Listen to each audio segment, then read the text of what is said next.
সবচেয়ে বড় কথা হলো এই যে শিষ্টাচার আচরণ তো বোঝাতে আমরাই ব্যর্থ হয়েছি, যার কারণে এটা মানুষ একটা স্বাভাবিকভাবে ভাবছে। আল্লাহ রাসূল মানুষের দাঁড়ানো অবস্থায় কথা বলতেন না। রাসূল সাল্লাল্লাহু আলাইহি সাল্লাম কথা বলার পূর্বে মানুষকে বসতে বলতেন। ওই যে তোমরা দাঁড়িয়ে আছো কেন, এখানে দেখছে যে বসছে, তোমরা বুঝতে পারছো না? এই ছেলে, এই যাও, ওদিকে যাও, ওদিকে যাও। আমরা অনুরোধ জানাচ্ছিলাম যদি বসা সম্ভব হয় তাহলে বসেন, আর যদি সম্ভব না হয়, যেহেতু দাঁড়িয়ে থাকা আমরা পছন্দ করি না বরং ঘৃণা করি, কাজেই আপনাকে অনুরোধ জানাচ্ছি বসেন। আপনাদের সাথে আমার অনেক গুরুত্বপূর্ণ কথা আছে, আমি আপনাদের কিছু না কিছু উপকার করবই করব ইনশাআল্লাহ। তা আপনাদের থাকবে ধৈর্যের পরিচয়, একটু কষ্ট হলেও ভদ্রতা বজায় রেখে বসে থাকবেন, আর আমার কথার সাথে মুখে উচ্চারণ করে কোনো সাড়া দিতে হবে না, ওই সাড়া আমি পছন্দ করি না। আপনি আপনার মতো কথা শুনবেন, এটা আমি আন্তরিকভাবে অনুরোধ জানাই। সম্মানিত দিনী ভাই বোন, সদাচরণ একটা ইবাদত। ইবাদতের জগতে সবচেয়ে ভারী নেকির ইবাদত। হজ একটা বড় ইবাদত, কিন্তু হজের নেকি যত ভারী, সদাচরণের নেকি তার চেয়ে হাজারো গুণ বেশি ভারী। সদাচরণ, ভালো চাল চলন একটা ইবাদত। ইবাদতের জগতে সবচেয়ে ভারী নেকির ইবাদত।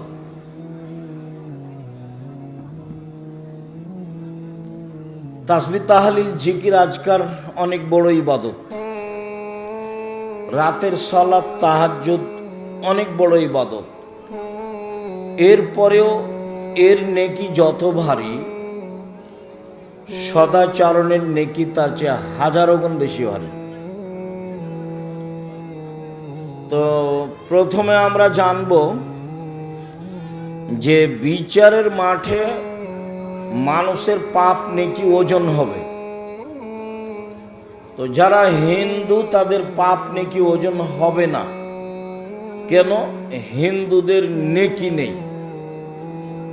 আর আমাদের চাঁপাইনবাবগঞ্জের ভাষাতে তারাজুতে ওজন হবে, মানে দুইটা পাল্লা আছে, একটাতে পাপ আর একটাতে নেকি। তো যেহেতু হিন্দুদের কোনো নেকি নেই, কাজে এটা ওজন হবে না।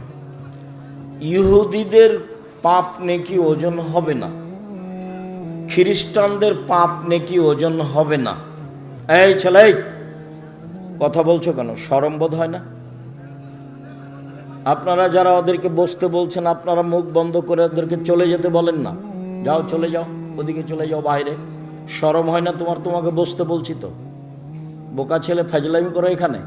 যাও বাইরে চলে যাও, পরিবেশ নষ্ট করছো কেন? সম্মানিত দিনী ভাই বোন, যারা আকীদায় মার খেয়েছে তাদের পাপ নেকি ওজন হবে না। যেমন কাদিয়ানি, যেমন শিয়া, এরকম যাদের আকীদা নষ্ট হয়ে গেছে তাদের নেকি নেই, তাদের বিচার তো ফাইউ খাজো বিন নাওয়াসি ওয়াল আকদাম, ওদের মাথা এবং পা একসাথে ধরে জাহান্নামে নিক্ষেপ করা হবে। এই কথা আল্লাহ তাআলা বলেন। ওদের পাপ নেকির ওজন নেই। পাপ নেকি ওজন হবে যারা আকীদায় ঠিক আছে, সালাত আদায় করে না, ভালো করে, তাহাজ্জুদ পড়ে, ভালো চাল চলন করে, এদের পাপ নেকি ওজন হবে।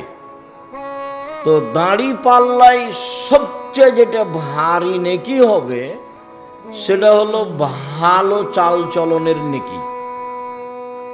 হাদিসটা আগে বলি, ধারাবাহিক বলবো সময়ের গতিতে ইনশাআল্লাহ। আবু দারদা রাদিয়াল্লাহু তাআলা আনহু বলেন, রাসূল সাল্লাল্লাহু আলাইহি ওয়াসাল্লাম বলেছেন, ইন্না আসকালা শাইইন ইদাউ ফি মিজানিল মুমিনি ইয়াউমাল কিয়ামা খুলুকুন হাসান। বিচারের মাঠে মুমিন পুরুষ নারীর নেকির পাল্লায় সবচেয়ে যেটা ভারী নেকি রাখা হবে, ওটা ইসিম তাবজিল, বুঝানো কঠিন আছে। সবচেয়ে ভারী, সবচেয়ে যেটা ভারী নেকি হবে সেটা হলো সদাচরণের নেকি।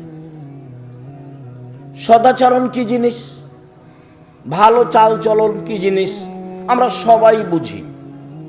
আমাদের দেশের ভাষাতে বললেও বুঝবো, এমনি বাস্তবতাই বললেও বুঝবো। দেশে আমরা বুঝি কি বুঝি, কার কথা বললেন, অমুকের কথা, ছাড়ো তো, খুব স্বভাব খারাপ, ও মিথ্যা কথা বলে, দোমুখার কথা ছাড়ো, দুনিয়ার বদের গোড়া।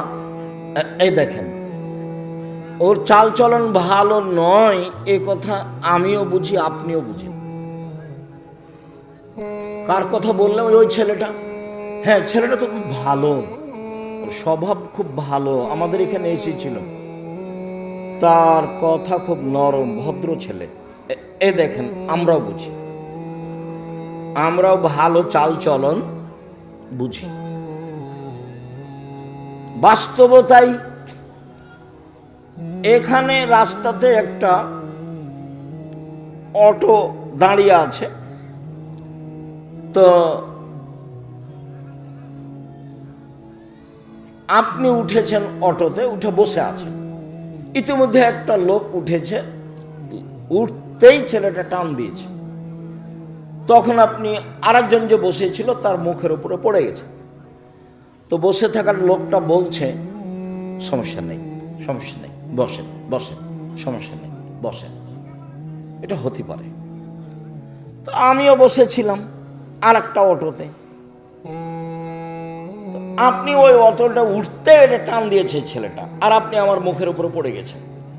তখন আমি বলছি, চোখ নাই, হিসাব করে উঠতে পারেন না, কপালে চোখ নেই, বুঝতে চান না কিছু, হিসাব করেন না, এটাও চাল চলন। বলেন তো আপনার কাছে কোনটা ভালো হলো, আগেরটা। তাহলে চাল চলন আমরাও বুঝি। রাসূল সাল্লাল্লাহু আলাইহি সাল্লাম বলছেন, যার চাল চলন ভালো, চাল চলনের নেকি যত ভারী, পৃথিবীতে এমন কোনো ইবাদত নেই যার নেকি তত ভারী। তাহলে চাল চলন কি জিনিস সেই নিয়ে আলোচনা হয় উচিত। যার জন্যই আপনারা কষ্ট নেবেন না, যখন আমি কথা বলি তখন অনুরোধ জানাই এবং বলি যে চায়ের স্টলে বসে আছেন, একটু শরম হয় না, একটু লজ্জাবোধ হয় না, একটু ইতস্তবোধ হয় না? আমি তো আপনার জানা মানুষ, আমি তো কোনোদিন কোরআন হাদিসের বাইরে কথা বলি না, এটা আমার অভ্যাসের বাইরে। আমি জীবনে খুব দুটা স্বাদ, আমার খুব ত্যাগ, সেটা হলোই আমি প্রতিশোধ নেব না মানুষের। সে আমাকে যা বলুক, যাই করুক না কেন, প্রতিশোধ নেব না।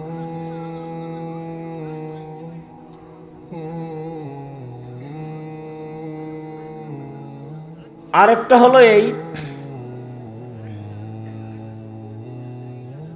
মানুষের পিছনে পড়ব না, বদনাম করব না। যদি আমাকে ও ধুয়ে ছেড়ে দেয় তবু আমি বলবো না যে আপনি আমার এভাবে বদনাম করলেন কেন, আপনি এই, আপনি সে, আপনি অমুক, এ কথা বলবো না। এটা খুব ত্যাগ। মানুষের বদনাম করব না জীবনে, আর প্রতিশোধ নিব না। যা পারবে করবে, হাইকোর্ট, জজ কোর্ট, সুপ্রিম কোর্ট, গালি মন্দ মায়ের যা পারবে করবে, প্রতিশোধ নেই। প্রতিশোধ নিয়ে আমি বাঁচতে রাজি নই।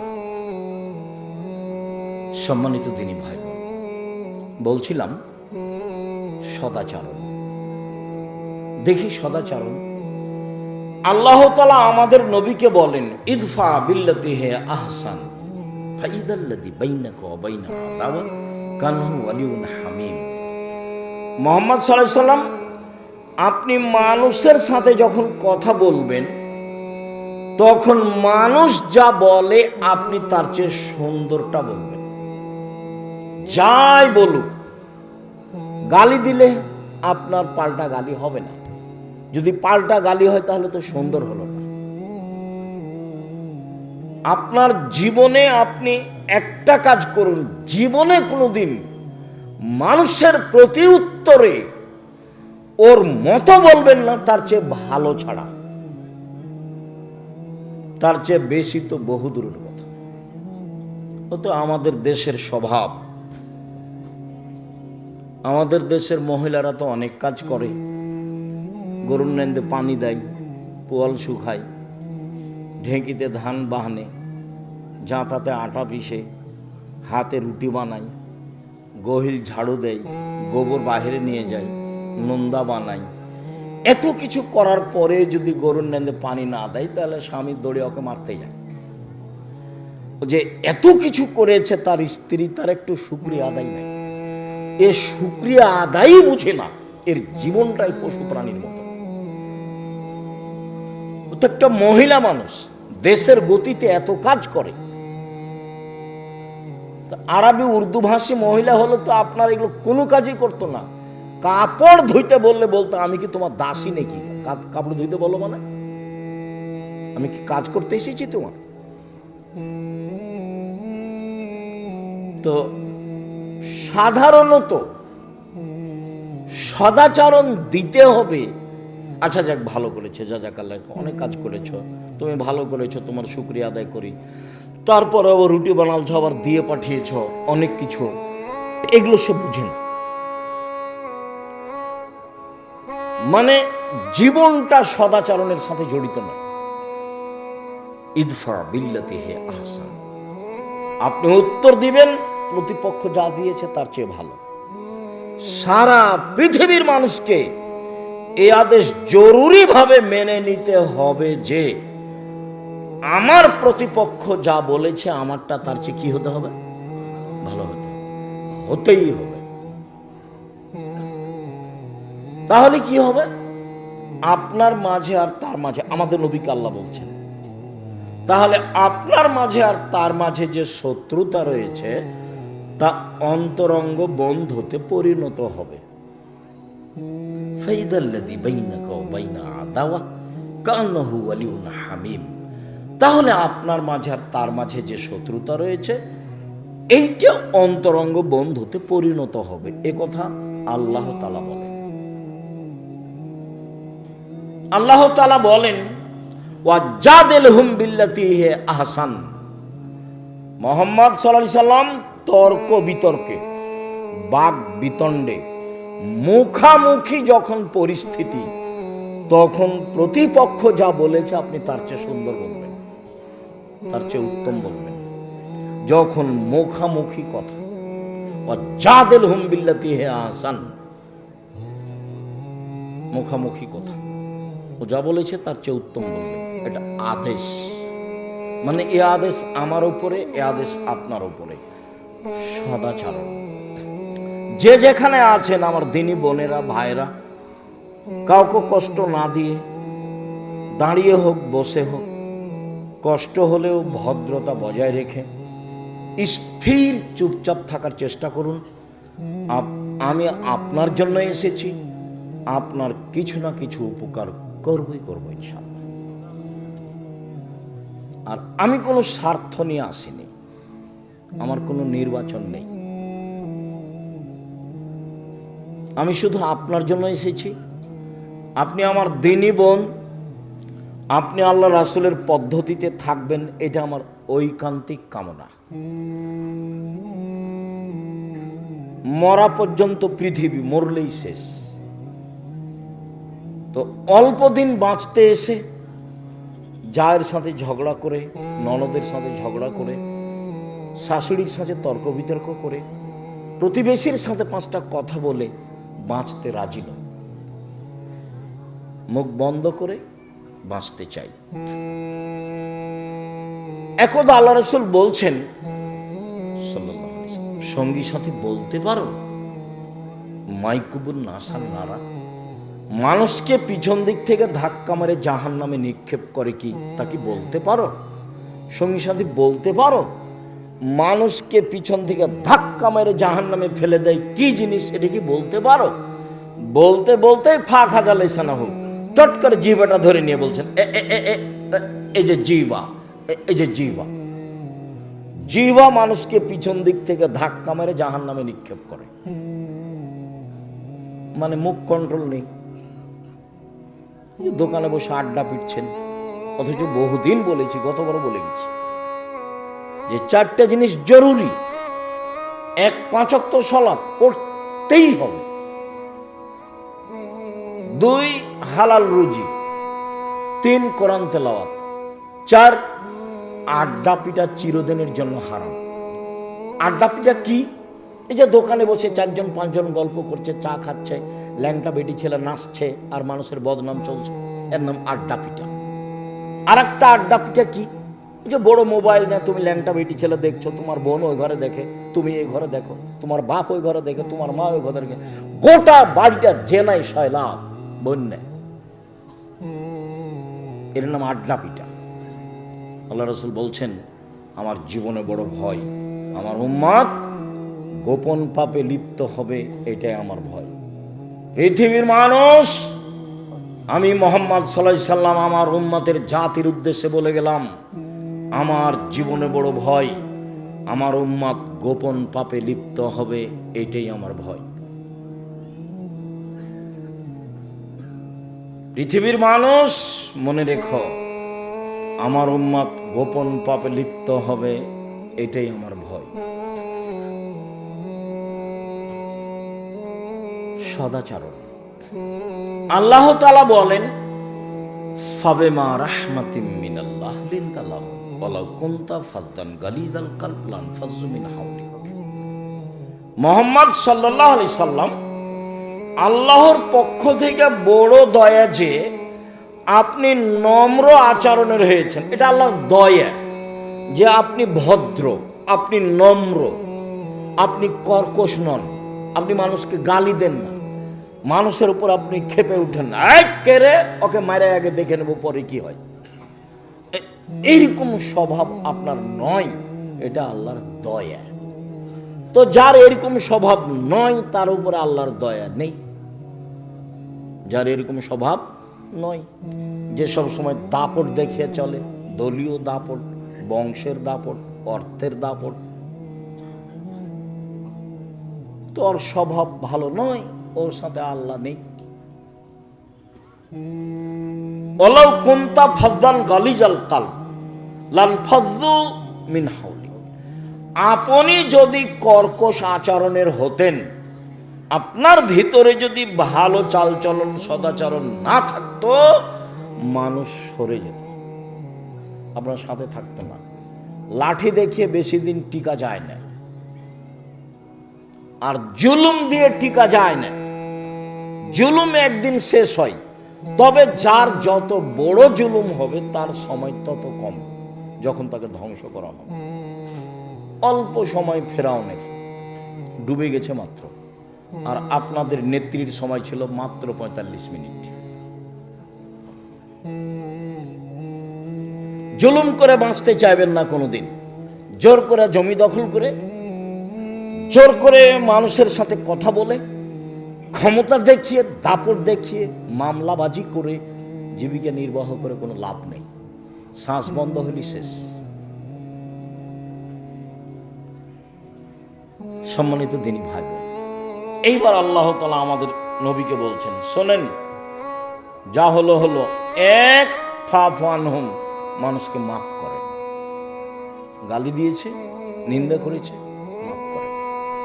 2 আস্তাগফির লাহুম, ওরা যে আপনাকে গালি দিয়ে পাপ করেছে, এখন আপনি আল্লাহকে বলেন, আল্লাহ ওকে ক্ষমা করো, আল্লাহ ওদের ক্ষমা করো। বলতে পারবেন? প্রতিবেশী গালি দিয়েছে যে, এখন বলতে হবে আপনাকে যে ভাইজান আপনি তো গালি দিয়েছেন আমাকে কাল খুব, তো এতে আপনার পাপ হয়েছে, আমি আল্লাহর কাছে ক্ষমা চাচ্ছি। রক্ত রক্ত না পানি, রক্ত না পুজ, চাঁপাইনবাবগঞ্জ বাড়ি। আব্দুল রাজ্জাক সাহেব এই কথা বলে কি আমাদের নিন্দা করতে চাইলেন? না, আমি নিন্দা করিনি, তবে আমি স্বভাব জানি। কেন জানি? আমাদের এলাকা আবার ওই জমি চাষ করে, তো আইল ছিল না, এখন মনে হয় একটু আছে। তো আমি ধান বোনার সময় তো মারামারি ঝগড়া দেখেছি, ধান কাটার সময় তো ঝগড়া দেখেছি। আর গ্রামতে দেখেছি আল্লাহর হস্তে দুই ভাই যে ঝগড়া করছে, এক পর্যায়ে জিনিস ভাগ করতে লাগলো, তো ঢেঁকিটা কেটে ভাগ করে নিল। এটা আমার চোখের সামনের ঘটনা। তারপর বলছে যে আমি তো এখানে থাকবো না, বরিন্দে চলে যাব, তো এমন লোককে দিয়ে যাব জমি যে তোকে গুতাইতে পারে। এটা ভাই একজন ভাইকে বলছে। এই ছেলে, ওই যে পিছনে কে হাঁটছে কথা বলছে, দেখো তোমরা যারা দায়িত্ব পালন করছো, কি দায়িত্ব পালন করছো? পাহারা দাও। আজকে বক্তব্য শুনিও না, চতুর্দিকে পাহারা দাও। বোকামির পরিচয় দিচ্ছে যারা, তাদেরকে বসতে অনুরোধ করো, অন্যথায় চলে যেতে বলো। বিশ্বাস করো, আমি তাফসির মাহফিল করতে আসিনি। বিশ্বাস করো, আমি তোমাকে কিছু চাইবো তোমার কাছে, এই জন্য আমি আসিনি, আর আমি এটা করি না। আমি আপনার বাড়ির মানুষ, আমি দূরের মানুষ নই। আমি দিন রাত আপনাকে বলেছি যে আপনি আমার খুব কাছের মানুষ। ধর্মের ব্যাপারে আপনার আমি সহযোগিতা করতে পারবো, সঠিক ইনশাআল্লাহ। জাতির যদি রাস্তাঘাট করে দিতে না পারি, জাতির যদি স্কুল কলেজ করে দিতে না পারি, জাতিকে চূড়ান্ত সঠিক ধর্ম দিতে পারবো ইনশাআল্লাহ। ধর্মের ব্যাপারে ফাঁকি দিয়ে আমি পরকাল হারাতে রাজি নই। ধর্মের ব্যাপারে 100 সঠিক নিয়ে আপনার পাশে আমি দাঁড়াতে চাই, তবে আমি মানুষ, কোনো জায়গাতে ত্রুটি ধরা পড়তেও পারে। আমি মানুষের বাইরে নই, তবে আমি তদন্ত করি খুব বেশি। আমার জীবনটাই হচ্ছে ফতোয়া লেখা এবং ফতোয়া দেখা। আমার সামনে বড় বড় বিদ্বান বসে থাকেন, যারা ইন্ডিয়া থেকে এসেছেন, যারা বহির্বিশ্ব থেকে এসেছেন ফতোয়া বিভাগে। আপনাকে তো আমি জামিয়া সালাফে বুঝাতে পারি না। শুধু আমি বললাম আর চলে গেলাম, আপনি তো কোনোদিন দেখতে গেলেন না, কি দিয়ে আপনাকে বুঝাবো? অথচ আমি আপনার বাড়িরই মানুষ। আমার মনে বড় স্বাদ, আমি এ দেশের মাটিতে উন্নত মানের প্রতিষ্ঠান গড়বই করবো ইনশাআল্লাহ, যেখানে ছেলে মেয়ে বাংলা, ইংরেজি, আরবি উন্নত মানের শিক্ষা অর্জন করে জাতির অন্যায়ের বিরুদ্ধে লড়বে ইনশাআল্লাহ। এবং আমি সফল হবই ইনশাআল্লাহ। মুখে আছি, এখন মিডিয়াতে আছি, কলমে আছি, থাকবো ইনশাআল্লাহ। জামিয়া সালাফে বেতন লাগে মাসে 40 লক্ষ। জমি কিনা তো আছে, প্রত্যেক দিন লেবার মিস্ত্রি বিল তো আছে। 80 জন লেবার মিস্ত্রি হতে পারে, 3-4টা মিলে, তো তারও বেশি হতে পারে। 5000-এর বেশি ছেলে মেয়ে পড়াশোনা করে, 300-র অধিক শিক্ষক শিক্ষিকা আছে, 519 জন ইয়াতিম অসহায় ছেলে মেয়ে আছে। আপনার বাড়ির পাশে রাজশাহী যেটা, সেটা প্রায় 50 বিঘা জমির উপরে। যেটা মেয়েদের শাখা গড়ছে তানোরে, সেটা প্রায় 70 বিঘা জমির উপরে। যেটা ঢাকায়, সেটা প্রায় 100 বিঘা জমির উপরে। যেটা দিনাজপুরে, সেটা প্রায় 20 বিঘা জমির উপরে।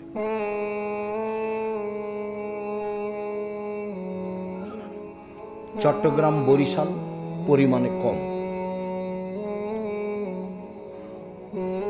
আপনাকে আমি ফাঁকি দিতে আসিনি, এই জন্য আমি আপনার পাশে থাকতে চাই, অন্তত ধর্মের ব্যাপারে। আমার দিনী বোনদেরকে বলি, যারা বিদ্বেষী ভাব হয়ে আসেনি তারা ভুল করেছে, যারা পিছনে কিছু বলে তারা ভুল করছে। আপনাকে বলছি, আপনি মহিলা মানুষ, আমি আব্দুর রাজ্জাক বিন ইউসুফ আপনার খুব কাছের মানুষ হয়ে আপনাকে আমি সঠিক ধর্ম দিতে চাই। আপনি ধর্মের নামে মিথ্যা কথা বলেন, এটা আমি চাইনি। আপনি নামাজ শিখাবেন মিথ্যা কথা দিয়ে, এটা আমি চাইনি। একটা মহিলা পুরুষ মারা গেছে, তার অজু গোসল দিবেন রাসূলের নীতি ছাড়াই, এটা আমি চাইনি। আমি যেটুকু জানি তাতে আপনি একটা মরা মানুষকে নিয়ে যা করেন তার শতকরা 60% কথা রাসূলের সাথে মিল নেই। সেটা লাভ কি হলো? তা আমাদের দেশের লোক তো লাশকে চিৎ করে রাখে। তা আমি বলেছি জায়েজ নয়, প্রমাণ করেন দেখি। আমি তো বলেছি ডান কাতে রাখতে হবে গোটাটাই, হাত পাশে রাখতে হবে, হাত বুকের উপরে নয়।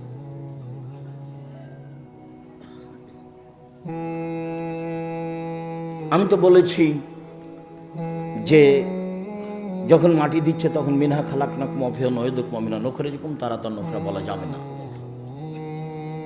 আমি তো বলেছি মাটি শেষে সবাই মিলে হাত তুলে দোয়া করা যাবে না।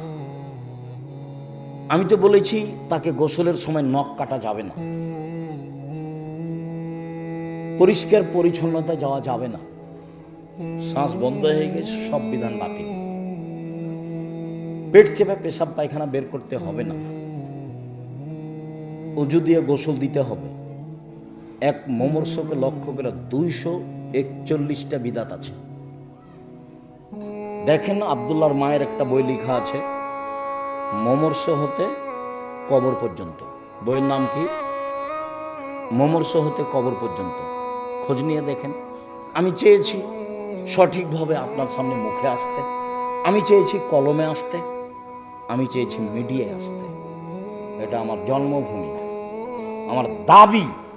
আমার জন্মভূমির নারী পুরুষ আমার সাথে পরামর্শ করে ধর্ম পালন করবে, এটা আমার দাবি।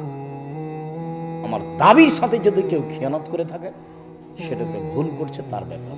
ও আমাকে পরামর্শ দিতে পারে। তার যদি পরামর্শে দেখা যায় যে আমারটা ভুল আছে, আমি ছেড়ে দিতে বাধ্য থাকব। ধর্ম আমার পৈতৃক সম্পত্তি নয়। প্রথমে যখন দিন প্রচার করি তখন ইল্লাল্লাহ আত্মাহিত বলার সময় বলতাম ইল্লাল্লাহ, একবার উঠাতাম। তো জাল হাদিসও নাই, ইল্লাল্লাহর সময় হাত উঠাতে। এটা তো সেই জায়গির গ্রাম, যে জায়গির গ্রামে বক্তে যখন শেষ হলো তখন সামনের দিক থেকে পাথর আর ইট আসতে লাগলো। কীভাবে সাজা ছিল আমি বলতে পারবো না। আমি তো স্যান্ডেল স্টেজে ছেড়ে দিয়ে দৌড়ালাম, একটা বাড়িতে ঢুকেছিলাম, সে কোন বাড়িতে আমার মনে নেই।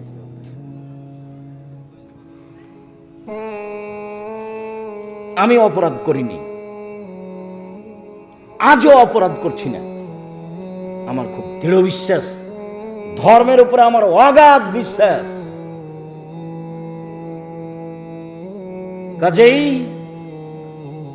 আপনি আমার দিনী বোন, আপনি আমার দিনী ভাই, উপেক্ষা করে বিদ্বেষ ভাবাপন্ন নিয়ে কিছু বলবেন, ফল হবে না, ফল খারাপ হবে।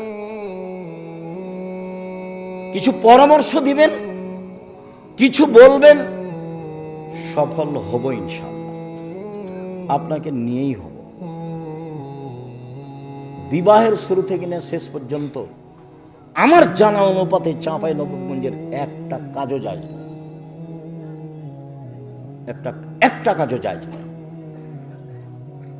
আমার খুব দিনের মতো মনে আছে, রমজান মৌলবী বিবাহ পড়ানোর পরে দেবীনগরের বলছে উঠো 2 রাকাত সালাত আদায় করো, উঠো সালাম দাও 2 রাকাত সালাত আদায় করো। আমার চোখের সামনে এটা ঘটনা। উঠে বলছে আপনাদেরকে অলিমার দাওয়াত। আরে বাবা, অলিমা তো বাসরাতের পরে। অলিমা কখন?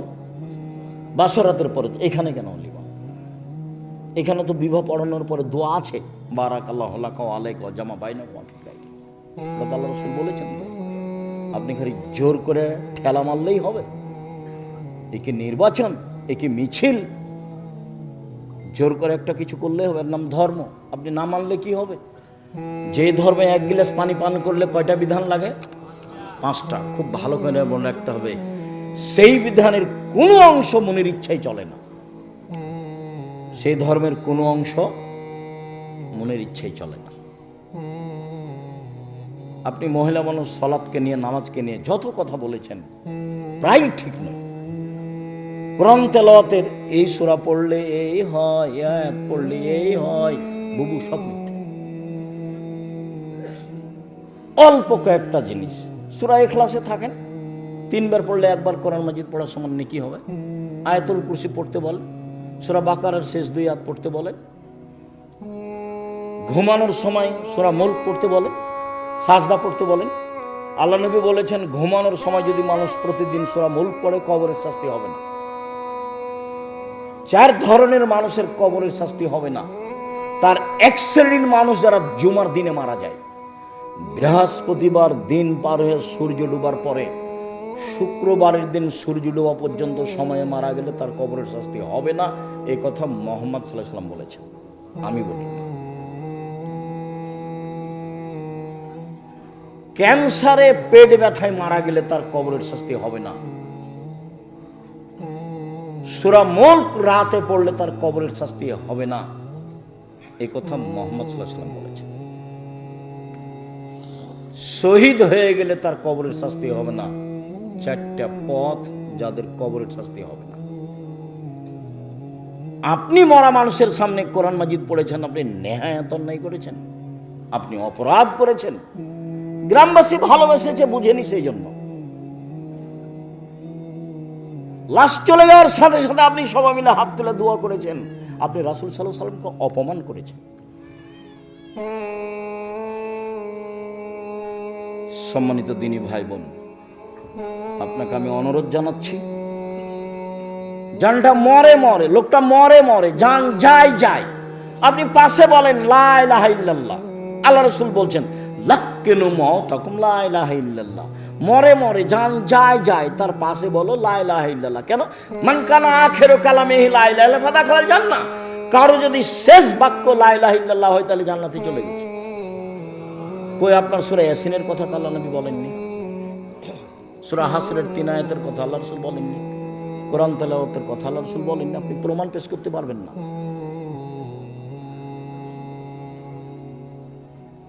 সম্মানিত দিনী ভাই বোন, সদাচার। আল্লাযীনা ইনফিকুনা ফিস সাররাই ওয়াজ যাররাই ওয়াল কাযিমিনাল গায়জ ওয়াল আফিনা আনিন নাস। 3টা গুণ আছে যার সে জান্নাতে যাবে। 1, ধনী মানুষ হলেও দান করে, 1000 লাখ টাকা করে। গরিব মানুষ হলেও দান করে, 10 টাকা করে। সচ্ছল অসচ্ছল অবস্থায় দান করে যে সে জান্নাতে যাবে। 1, 2, অল কাযিমিনাল গায়জ, রাগকে দমন করতে পারে যে সে জান্নাতে যাবে। আল্লাহ বলছেন এই কথা, আমি বলিনি। রাগ দিয়ে জীবনে কোনো কাজ নিতে হবে না, কোনো কাজ। লবণ বেশি হয়ে গেছে বউকে, তখন গালি দেওয়া হবে না, তখন মারা হবে না। আর আমার দিনী বোনদেরকে বলছে, এই মেয়ে কথা বলছো কেন, চুপ থাকো। আপনাদের আমি বলছি, জীবনে 2টা কাজ করবেন না। একটা অভিমান, এটা করবেন না। আর একটা প্রতিবাদ, এটা করবেন না। প্রতিবাদ কি? হ্যাঁ, তুমি আমার মাকে এভাবে বললে কেন, তুমি আমার আব্বাকে এভাবে বললে কেন, এ হলো প্রতিবাদ। প্রতিবাদ করিয়েন না, শয়তানের সুযোগ হবে না। অভিমান, অভিমান কি জিনিস? কই ঈদের দিনে তো তুমি একটা নতুন কাপড় কিনলে না, কই তুমি তো আমাকে একদিন নিয়ে যেতে চেয়েছিলে ঢাকা শহর দেখাতে, তো নিয়ে গেলে না তো। এর নাম অভিমান। অভিমান যদি করেন তখন শয়তান বলবে, না পূরণ হলে শয়তান বলবে, এই দেখলি তোর স্বামী তোর অভিমান পূর্ণ করে না। আর আগেরটাও করেনি, এখনো করেনি, কোনোদিনই করেনি। শয়তান খালি বলবে কোনোদিন করে না। তখন আপনি বলবেন হ্যাঁ ঠিকই তো, হ্যাঁ ঠিকই তো। সকালবেলাতে তখন আপনি বলবেন তোর ভাত খাবো না, তুই তালাক দিয়ে দে এক্ষুনি। তখন ওই খেপে গেছে, তালাক দিয়ে দে, তুই এক্ষুনি তালাক দিয়ে, তোর বাড়িতে থাকবো না, এক্ষুনি তালাক দিয়ে দে। ও চাপে পড়েছে, যা 1 তালাক 2 তালাক 1000 তালাক দিলাম, যা। যেমন তালাক দেওয়া শেষ হয়েছে তেমনি শয়তান চলে গেছে, আর নেই। যেমন শয়তান চলে গেছে, ওরে ইন্না লিল্লাহি ওয়া ইন্না ইলাইহি রাজিউন। এবার ছেলে যে 3টে আছে, 3টা ছেলে মেয়ে আছে। শয়তান কিন্তু এখন আর নেই, ওই পর্যন্ত ছিল। সামান্য ব্যাপারে স্বামী স্ত্রীর মধ্যে শয়তান একবারে হঠাৎ করে এমনিতে লাগিয়ে দিতে পারে। আর শয়তান মানে এত বড় খারাপ শয়তান, ও যে আল্লাহর কাছে এইভাবে অনুমতি চেয়ে নিয়েছে, কোনোদিন শুনেছেন কিনা একটু দেখেন, হয়তো বা শুনেছেন, হাজারো দিন মনে আছে কিনা। আল্লাহ বলছেন, শয়তান আদমকে সিজদা করলি না কেন? ও তো মাটির তৈরি, আমি তো আগুনের তৈরি। ও তো নিম্নমুখী, আমি তো ঊর্ধ্বমুখী, কেমনি সিজদা করি? তখন আল্লাহ বলছেন, সর, সরে যাও, সরে যাও, রাজিম, বিতাড়িত, সর এখান থেকে, সর। তখনও বলছে, ঠিক আছে সরে যাব, তবে আমার একটা কথা মানতে হবে। কি? কিয়ামত পর্যন্ত বেঁচে থাকার সুযোগ দিতে হবে। তা আল্লাহ বললেন, ঠিক আছে দিলাম, এলা ওয়াক্তি মালুম, একটা সময় তোমাকে দিলাম। ওও দাবি জানালো, আল্লাহ মেনে নিলেন। এখন যেমন আল্লাহ মেনে নিয়েছেন তেমনি ও বলছে রব্বি, বলার ঢং দেখেন, রব্বি হে আমার প্রতিপালক, ওয়া ইজ্জাতেকা, তোমার সম্মানের কসম, লাউবিয়ানিল ইনসানা, আমি আদমের ছেলে মেয়েকে ভুল পথে নিয়ে যাব যাব যাব, মাদামাত আরওয়াহুম ফি আসাদিহিম, তার দেহে যতদিন পর্যন্ত শ্বাস থাকবে আমি পাপ করাবই, তাকে আমি বিপাকে ফেলবই। কেমনে আদমের ছেলে মেয়ে জান্নাতে যায় তা আমি দেখে ছেড়ে দেবো, আমি একাই জাহান্নামে যাব? পৃথিবীতে শয়তান যত রিক্সের উপরে আছে, এত রিক্সের উপরে পৃথিবীতে কেউ নেই। সে জিম্মেদারি নিয়েছে আমাকে আর আপনাকে কোথায় নিয়ে যাবে? জাহান্নামে, আল্লাহর সামনে। আল্লাহর একবার সামনে এই কথা বলছে, একবার সামনাসামনি। তখন আল্লাহ বললেন না যা পারবি না যা, এই কথা বললেন না। বলছেন, শয়তান ইজ্জতি ও জালালি ও ইরতেফায়ে মাকানি, আমার সম্মানের কসম, আল্লাহ বলছেন আমার ইজ্জতের কসম, আমার মর্যাদার কসম, আমার উচ্চতার কসম, আদম সন্তান যতবার ক্ষমা চাইবে ততবার আমি ক্ষমা করে দেব। তাহলে ক্ষমা চাওয়া বিষয়টা থেকে গেল। এই কথা বললেন না যে যা পারবি না, এই কথা বলল। যতবার বিপাকে ততবার বলতে হবে আস্তাগফিরুল্লাহ। তার মানে আস্তাগফিরুল্লাহ অতবেলাই এই জিকির একবারে করে নিতে হবে। স্বাভাবিক শ্বাস যেমন আসে যায়, ভাত যেমন সময় হলে খায় 3 বার, বাস এই তাসবিহ, এটা জিকির একবারে স্বাভাবিক জীবনে করে নিতে হবে। আল্লাহ আশ্বস্ত আমাদের আরো করেছেন, ইয়াবনা আদম মাদারাউতানি ও রাজাউতানি, আদমের ছেলে মেয়ে শোনো, তুমি আমাকে যেভাবে ডাকো আমি সেভাবে থাকি, তুমি যেভাবে আশা পোষণ করো সেভাবে আমি পূর্ণ করে থাকি। আদম সন্তান, তুমি আমাকে যেভাবে ডাকো আমি সেভাবে থাকি, তুমি যেভাবে বলো আমি সেভাবে শুনি, তুমি আমার কাছে ক্ষমা চাইলে আমি ক্ষমা করে দিই, অলাউবালি, আমি পরোয়া করি না তুমি কত বড় পাপী, আমি পরোয়া করি না তুমি কত বড় পাপী, আমি পরোয়া করি না তুমি কত বড় পাপী।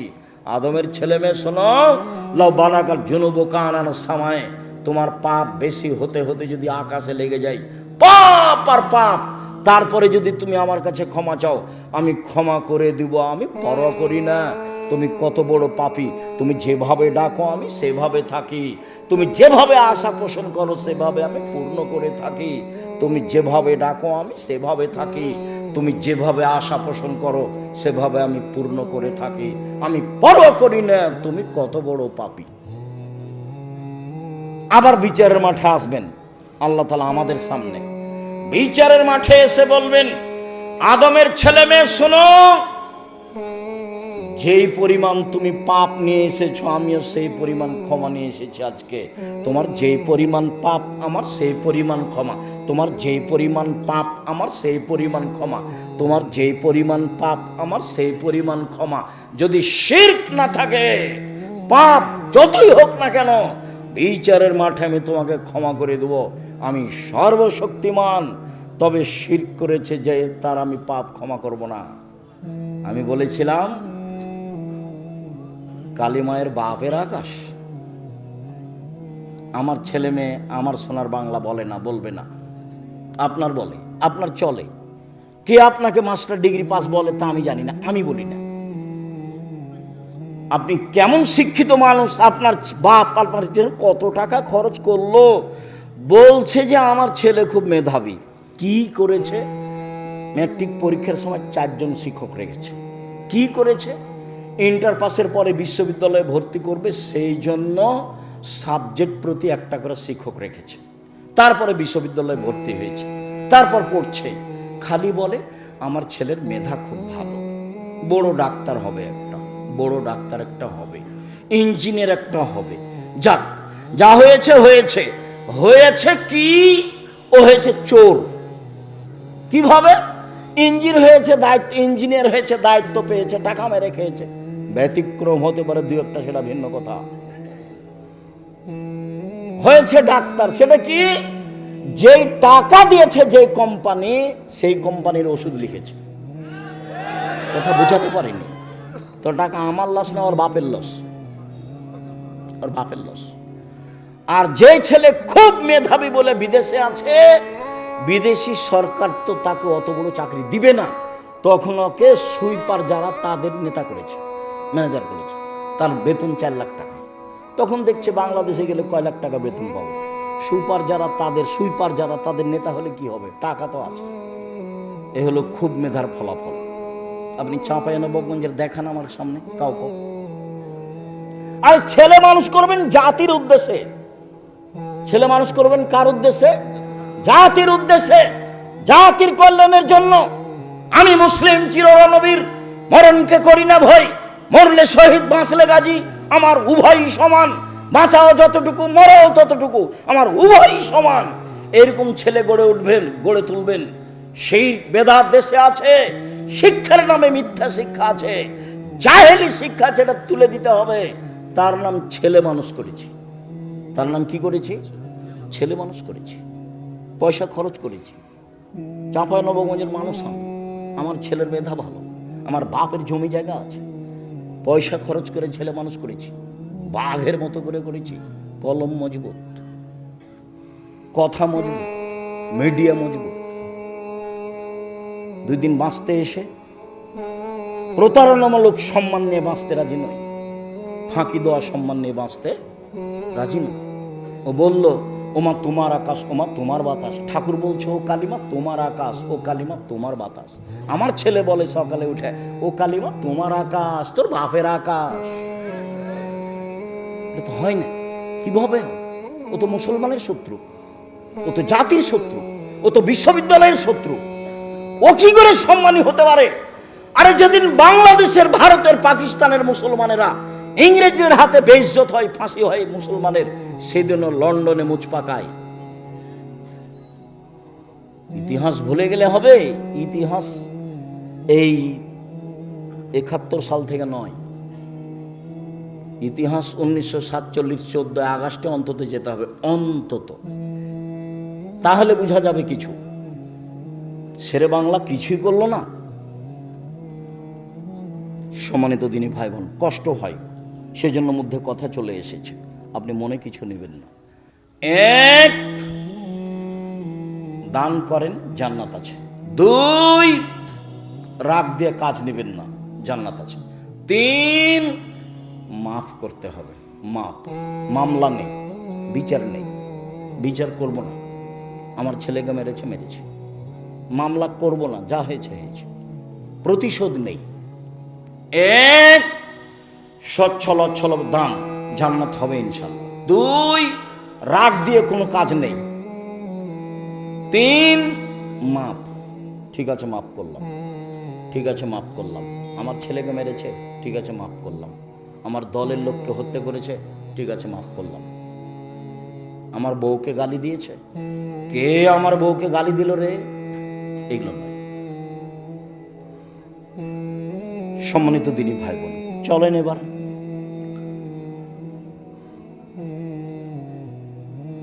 সদাচরণ দিয়ে জান্নাতুল ফেরদাউস পাওয়া যায়।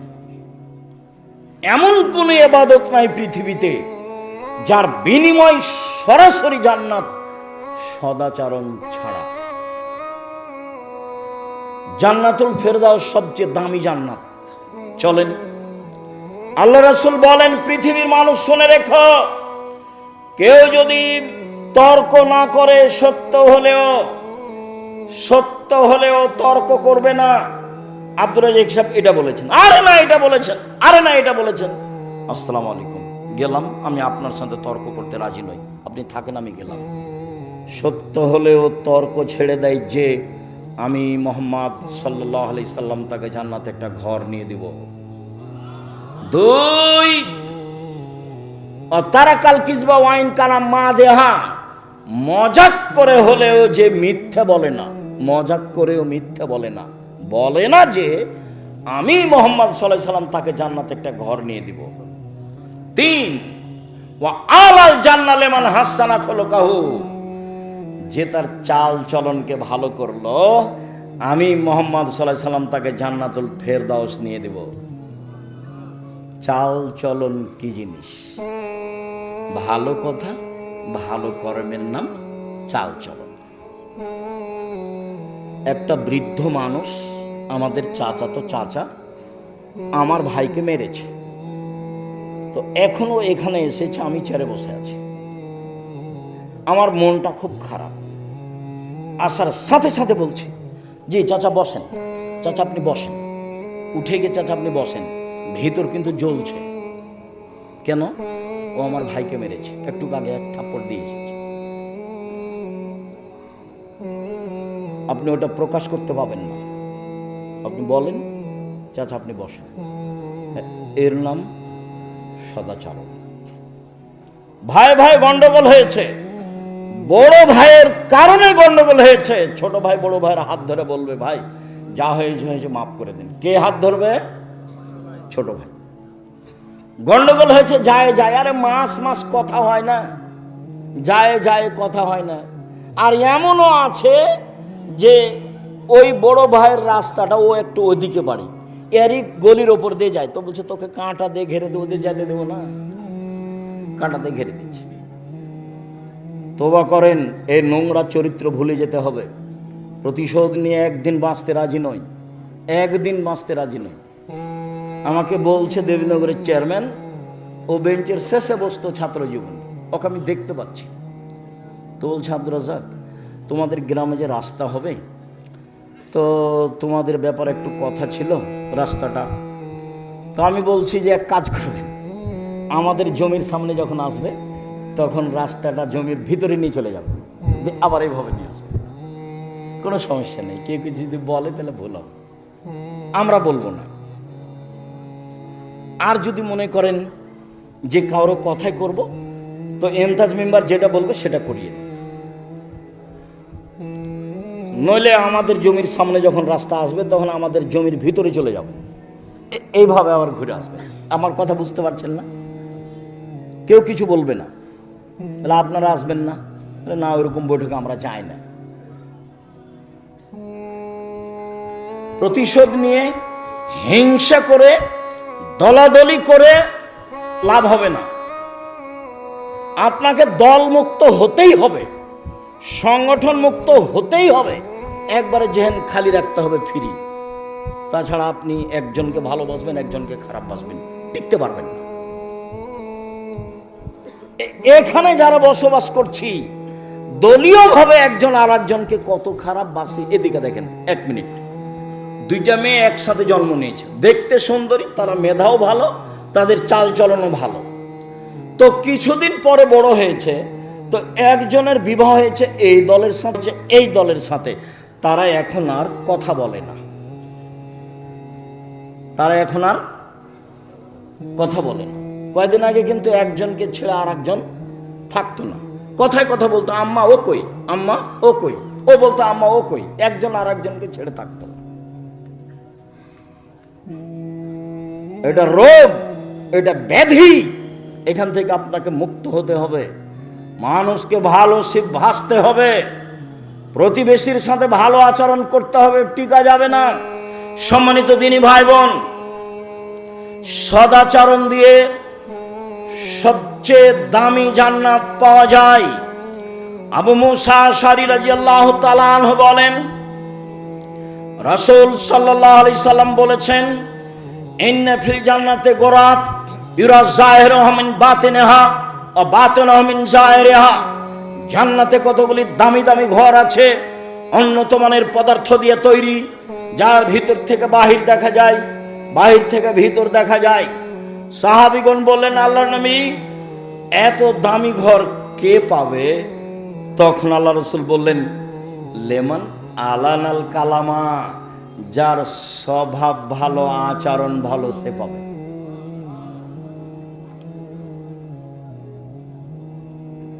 সদাচরণ, সদাচরণ কি জিনিস আবার কি বুঝতে হবে না? বুঝেছি। কোনোদিন প্রতিশোধ নেবেন না, কারো গালি দিবেন না। এই ছেলে তোমাকেই বলছে, পল্লী অঞ্চলে বাড়ি, ক্ষমতা দেখিয়ে, দলীয় দাপট দেখিয়ে বড় হয়েছে। আজকে উঠার সময়তে সব নীতি মাটিতে রেখে দিবা, এভাবে পায়ে ডলে দিয়ে যাবা। জীবনে আর কোনোদিন মানুষের প্রতিশোধ নিব না, জীবনে কোনোদিন কাউকে বড় কথা বলবো না। যা হবে হবে, কারো বিরুদ্ধে মামলা করতে যাব না। সম্মানিত দিনী ভাই বোন, শুনুন, ছেলেরা মনে হয় আপনাদেরকে সহযোগিতা করার জন্য বলছে, তো কথা না বলে ওরা গেলে সম্ভবপর 500 টাকা হোক, 1000 টাকা হোক, 200 টাকা হোক, 50 টাকা হোক, 10 টাকা হোক, আপনার সামনে দিয়ে ওরা যেন ফ্রি এমনিতে চলে না যায়। কেন?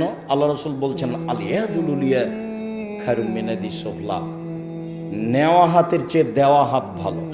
কোনটা হাত ভালো? দেওয়া। আর নেওয়াটা ভালো নয়, দেওয়া ভালো। কেউ সামনে আসলে আপনার সামনে থেকে লোকটা ফিরে যাক, এইটা যেন না হয়, এটা মাথায় রাখবেন। সম্মানিত দিনী ভাই বোন, বলছিলাম, একজন সাহাবী আল্লাহ রাসূলকে বলছেন, আল্লাহ রাসূল, মাল খায়রু মাউতি আল ইনসান, মানুষকে যে আল্লাহ নেয়ামত দিয়েছেন, অনুগ্রহ, তার সবচেয়ে উত্তম কোনটা? এই ছেলে, কথা স্মরণ করবা, দাঁড়িয়ে বা উঠে গিয়ে পরিবেশ নষ্ট করবা না। তোমার কিছু কষ্ট হলেও কিছুক্ষণ সময় বসে থাকবা, এমনভাবে বসে থাকবা পাখি যেন মনে করে তুমি পাথর। আমি বসো, যারা শুধু মাঠে যাচ্ছে তারাই যাবে, তোমার পাশে যাবে, সম্ভব হলে সহযোগিতা করবে, নাহলে চুপ থাকবা। তবে আপনাদের অনুরোধ জানাচ্ছি, অংশগ্রহণ সবাই করবেন, কম হোক আর বেশি হোক। আপনি বঞ্চিত হন, এটা আমি চাইনি। বলছিলাম,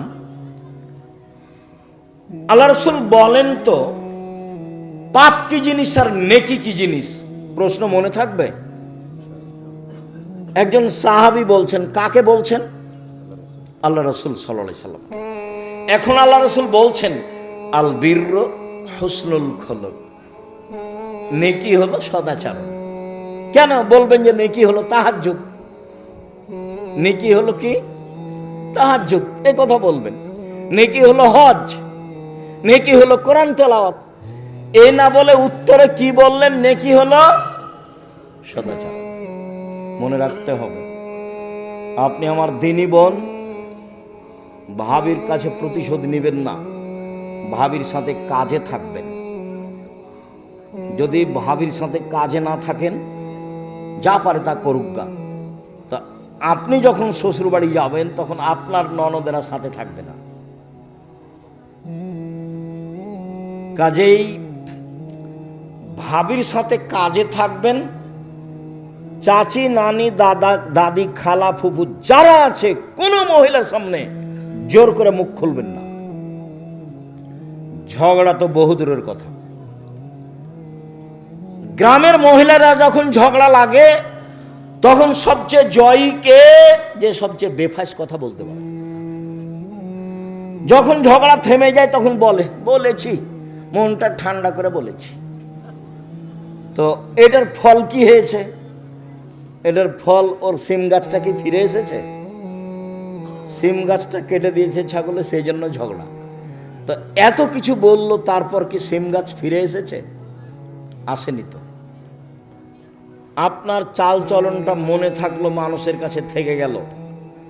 দেখছেন হয়তোবা 2002 সালের ঘটনা, জায়গির গ্রামের, কতদিন পরে আমি দিনের মতো আমার মনে আছে, দিনের মতো কিভাবে আমি স্টেজ থেকে নেমেছি, কিভাবে আমি যাচ্ছি, কিভাবে ঢেলগুলো ইটগুলো আসছে, সেটা আমি দেখতে পাচ্ছি।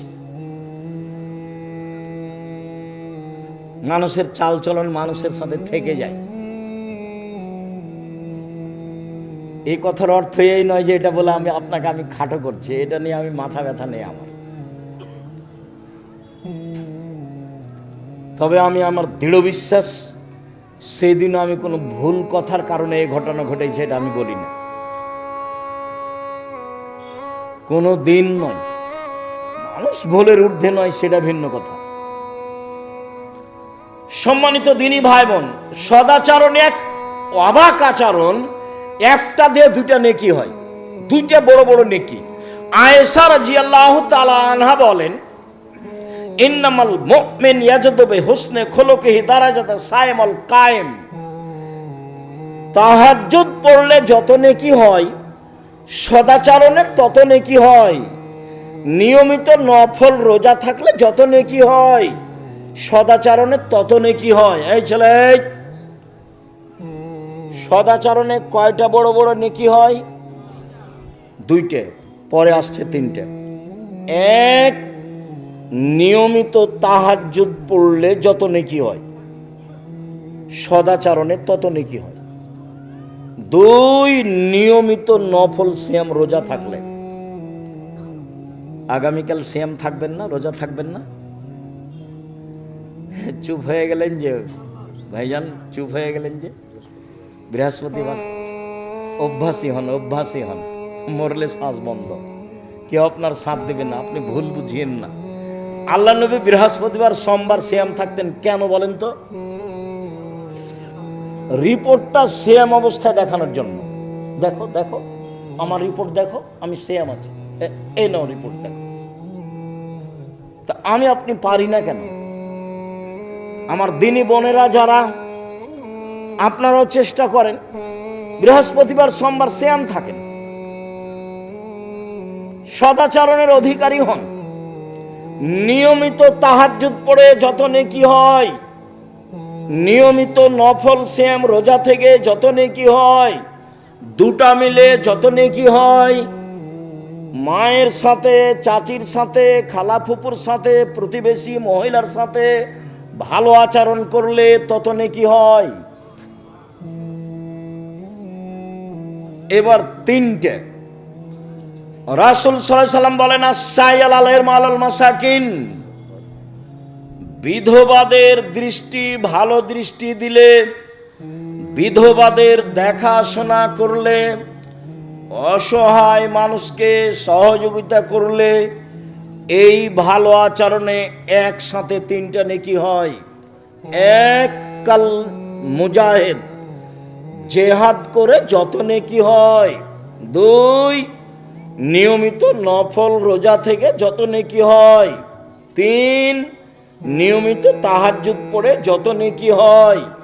তিনটা মিলে যত নেকি হয়, সদাচরণে তত নেকি হয়। সদাচরণ কি জিনিস? সদাচরণ, লোকে বলে লোকটা খুব ভালো, এই হলো সদাচরণ।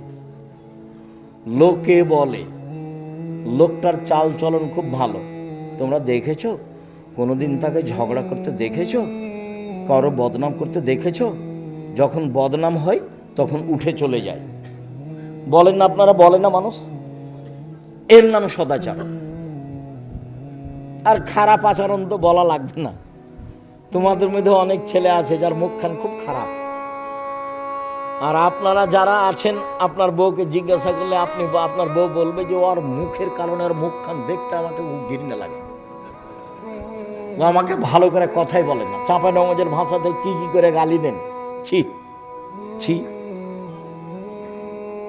রাসূল সাল্লাল্লাহু আলাইহি সাল্লাম বললেন, পৃথিবীর মানুষ, স্ত্রীর সাথে ভালো আচরণ করো 5। এক, যে মানের খাও সে মানের খাওয়াবা, দুই যে মানের কাপড় পরো সে মানের পরাবা, তিন বউকে কটু কথা বলবা না। চাঁপাই নবাবগঞ্জের ভাষায় গালি তো বহু দূরের কথা, এটা খুব ঘিনঘিনা গালি। কটু কথা বলবা না। চার মুখের ওপরে মারো না। পাঁচ নিজের বাড়ি ছাড়া স্ত্রীকে কোথাও থাকতে দিও না, যেতে দিও না। বিবাহের বাড়িতে যাওয়া হবে না। শ্বশুর বাড়ি গেলে সাথে থাকতে হবে। সময় একদিন সকালে যাওয়া, বিকালে বউ নিয়ে চলে আসবা। শাশুড়ি বলবে দুদিন থাক বাবা, দুদিন থাক বাবা, ঠিক আছে আম্মা আর একবার আসবো। 3 দিনের বেশি খেলে খাওয়া খরচ দিয়ে দিতে হবে, এটাই ঠিক। যে যাই বলুক, আল্লাহর নবী বলেছেন ভালো মেহমানি 1 দিন আর নিয়ম মতো 3 দিন। 3 দিনের পরে যা হবে ফাইহা সাদকা, সেটা হলো সাদাকা। অতএব খরচ দিয়ে দিতে হবে। চাঁপাই নবাবগঞ্জের লাহেরি খাওয়া বাতিল না। লাহেরি না কি বলে ভাই? লাহেরি না, না মায়ের বাড়িতে থাকে, ওটার নাম কি? লাহের। লাহের লাহের লাহের খাওয়া বাতিল। 1 মাস 2 মাস 6 মাস এগুলো হবে না, এগুলো হবে না। সম্মানিত দিনী ভাই বোন, বলছিলাম আবু হুরায়রা রাদিয়াল্লাহু তাআলা আনহু বলেন, একদা আল্লাহর নবী বললেন, আল্লাহ তাআলা বলেন, আদমের ছেলে মেয়ে শোনো, সদাচরণ রহমান থেকে বের করা হয়েছে। সদাচরণ নির্গত হয়েছে রহমান শব্দ থেকে। আল্লাহ তাআলা বলেন, এই সদাচরণ মান ওয়াসালাকে ওয়াসালতুহু, তোমাকে যে নিবে আমি আল্লাহ তাকে নিব। এই সদাচরণ অমান কাতাকে কাতাতহু, তোমাকে যে ছেড়ে দিবে আমি আল্লাহ তাকে ছেড়ে দিব। যার সদাচরণ নেই তার আল্লাহ নেই। আব্দুর রাজ্জাক সাহেব, আমাদের গ্রামে একটা ছেলে আছে, দুনিয়ার বকাঠে, সারাদিন ঝগড়াঝাঁটি করে, দল করে বেড়ায়, কাউকে মানে না। তো যে খেতে পায়, তো হিন্দু যে খেতে পায়। এইটা আল্লাহ দেখেন না। যদি আপনার ভালো আচরণ না থাকে তাহলে আপনার উপরে আল্লাহর একটা বিশেষ রহমত থাকবে না, এই কথাই ঠিক। হাদিস বুখারী মুসলিম। আম গাছে জাম ধরে না, ধরে যেতে পারে। অমাবস্যার রাতে চাঁদ উঠে না, উঠে যেতে পারে। সুঁয়ের ছিদ্র দিয়ে লাঙ্গলের ফাল ঢুকে না, ঢুকে যেতে পারে। সুঁয়ের ছিদ্র দিয়ে লাঙ্গলের ফাল ঢুকে যেতে পারে। আম গাছে জাম ধরে যেতে পারে। অমাবস্যার রাতে চাঁদ উঠে যেতে পারে। এইগুলো ঘটে যেতে পারে। আমি যে কথা বলছি এতে সন্দেহ আছে বলে কিয়ামত পর্যন্ত চেষ্টা করলে সরিষা ঢোকানো যাবে না। যা বলছি তাই থাকবে, তার নাম বুখারী মুসলিম। আল্লাহ বলছেন, সদাচরণ তোমাকে যে নিবে আমি আল্লাহ তাকে নিব। সদাচরণ তোমাকে যে ছেড়ে দিবে আমি তাকে ছেড়ে দিব। আয়েশা রাদিয়াল্লাহু তাআলা আনহা বলেন, ও রাহিমু মুআল্লাকাতুন বিল আরশে, সদাচরণ এইভাবে আল্লাহর আরশ ধরে ঝুলন্ত অবস্থায় বলে। সদাচরণের একটা রূপরেখা আছে। আল্লাহর আরশ ধরে ঝুলন্ত অবস্থায় বলছে, পৃথিবীর মানুষ শোনো, আমি সদাচরণ বলছি, মান ওয়াসালানি ওয়াসালাহুল্লাহ, আমাকে যে নিবে আল্লাহ তাকে নিবেন। ওমান কাতানি কাতাহুল্লাহ, আমাকে যে ছেড়ে দিবে আল্লাহ তাকে ছেড়ে দিবেন। হাদিস বুখারী মুসলিম। বোঝা যায় কি? প্রতিশোধ নিবেন না জীবনে। আজকের পরে একবার নিজে নিজে তওবা করে উঠতে হবে। প্রতিশোধ নেই, কারোর সাথে ঝগড়া বিবাদ নেই। নিজে উপার্জন করি খাই, পৈতৃক সম্পত্তি ভাগে পেয়েছি খাই। চেয়ারম্যান মেম্বার তো আর জানে না, দায়িত্বশীল হেড মাস্টার হেডমাস্টার তো আর জানে না এটা কত কঠিন কথা, কত কঠিন ব্যাপার। এই ছেলে দায়িত্বশীল যদি একটা টিন চুরি করে থাকে, কিয়ামতের মাঠে যদি টিনটা মাথায় করে একদিন হাঁটে, তাহলে কতদিন হলো? 50,000 বছর। যদি 3 দিন হাঁটে 1.5 লক্ষ বছর, সেটা কতদিন কে জানে। তো দায়িত্বশীল যদি জানতো এত ঠেলা, তাহলে বলতো আসসালামু আলাইকুম জনগণ, আমি গেলাম, আমার বাপের 10 শতক জমি আছে কানসাট বাজারের পাশে, বেগুন চাষ করে খাবো, আসসালামু আলাইকুম। আর বিচারের মাঠে যখন বিচার হবে, তখন আল্লাহ নবী বলছেন, বুখারী মুসলিমের হাদিস, ওর সামনের চুলটা ধ্রুব তারার সাথে বেঁধে দেওয়া হবে, ও ঝুলবে আর বলবে, কিয়ামত পর্যন্ত এইভাবে আমার ঝুলে থাকা ভালো ছিল একজনের দায়িত্ব পালন করার চেয়ে। আল্লাহ রাসূল বলছেন, পৃথিবীর মানুষ শোনো, দায়িত্ব মিঠা লাগে বটে, দায়িত্ব বুঝাতে তিতা লাগে বটে। মা যখন বাচ্চাকে দুধ খাওয়ায় প্রথমে, তখন বাচ্চাকে দুধ খাওয়াতে ভালো লাগে। যদি না খায়, তাহলে স্তনে দুধ বেশি হয়ে গেলে টন টন করে মা কষ্ট পায়। যেদিন বাচ্চার বয়স 2-2.5 বছর হয়ে গেছে, দুধে মুখ দিয়ে কামড়িয়ে দেয়, তখন মা ওকে থাপড়াই, আর ভালো লাগে না। তার মানে এখন বুঝাতে হচ্ছে, দায়িত্ব বুঝাতে হচ্ছে। মাকে 2-3 বছর পরে দুধ খাওয়াতে তিতা লাগে, যেমন দায়িত্ব বিচারের মাঠে বুঝাতে তিতা লাগবে তেমন। আবু যার গেফারি বলছেন, আল্লাহর নবী, আমাকে এলাকার নেতা করে দেন। আল্লাহ নবী বলছেন, আবু যার, তুমি করেছো কি? তুমি দুর্বল মানুষ, নেতৃত্ব দিবে উমর। 15-20 হয় না কোনোদিন, 20 কোনোদিন 15-20 হয় না, তার নাম উমর। দায়িত্ব পালন না করতে পারলে চলে আসেন, জমি চাষ করে খাবো, কলা বিক্রি করে খাবো, চকলেট বিক্রি করে খাবো। আমি বলিনি চকলেট বিক্রি করতে হবে, আমি বলেছি চকলেট বিক্রি মানে সবচেয়ে কম পয়সার ব্যবসা। এই ছেলে, চকলেট বিক্রি মানে তুমি কি বুঝেছো? সমর্থ অনুপাতে সবচেয়ে কম পয়সার ব্যবসা, লোন নিয়ে ব্যবসা না, এটা বলেছি। শ্বশুরের কাছে যৌতুক নিতে হবে না, যৌতুক ফেরত দিতে হবে, যৌতুক ফেরত দিতেই হবে। কম পয়সার ব্যবসা করব। সম্মানিত দিনী ভাই বোন, একটু এই ছেলে শোনো, দিনী বোনেরা শোনেন, স্বামীর সাথে পরামর্শ করে সংসার করবেন। আপনাকে বলছি, স্ত্রীর সাথে পরামর্শ করে সংসার করবেন। হোমসি খেলি, তাকে উপেক্ষা করে, তাকে গালি দিয়ে সংসারের খবর তাকে না বলে সংসার করবেন না। শুনুন সম্মানিত দিনী ভাই বোন,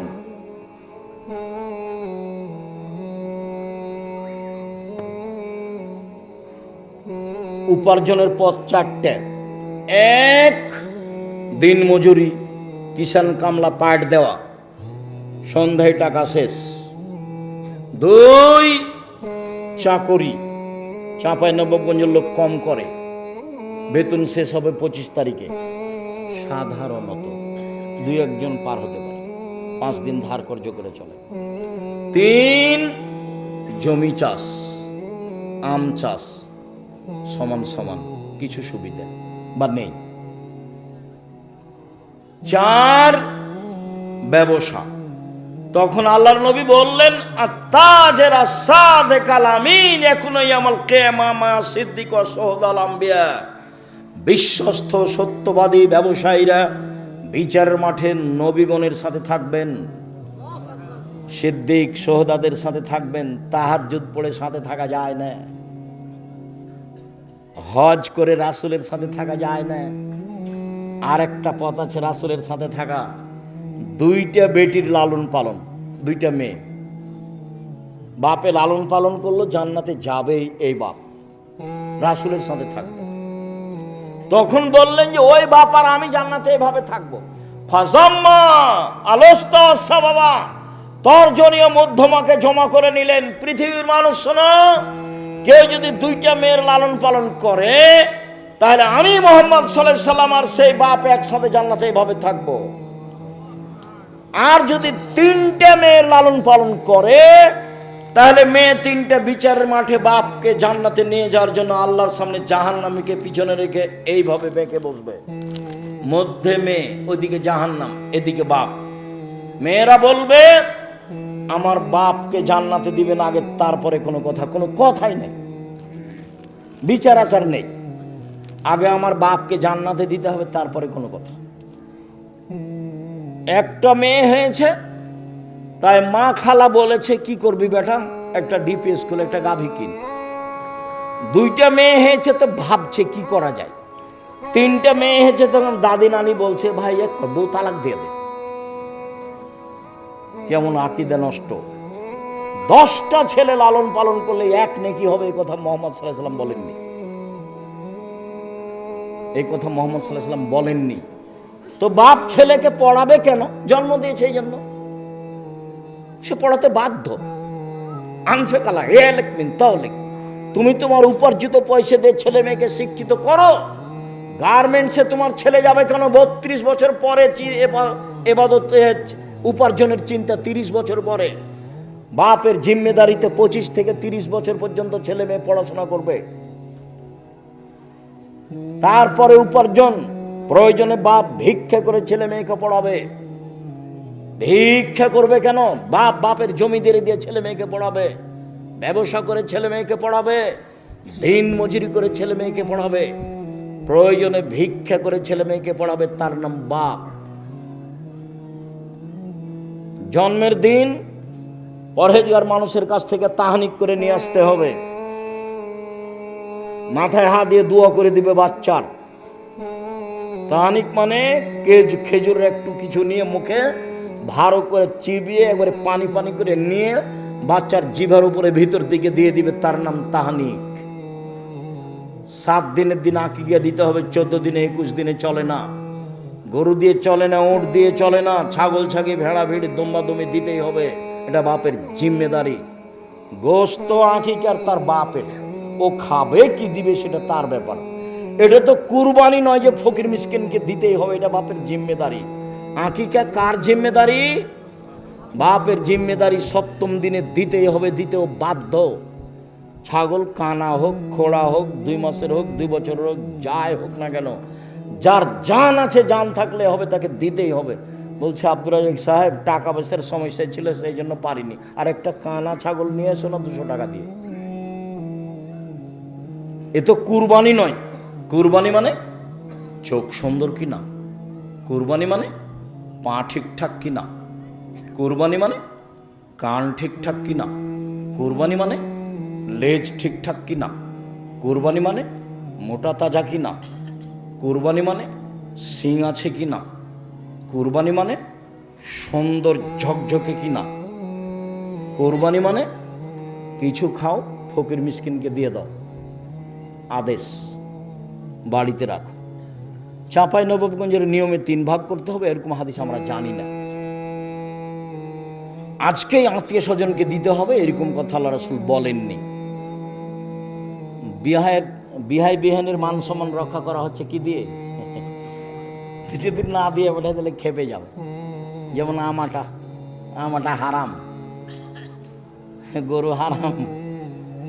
মেয়ের বাপকে এগুলো দিতে হবে কেন?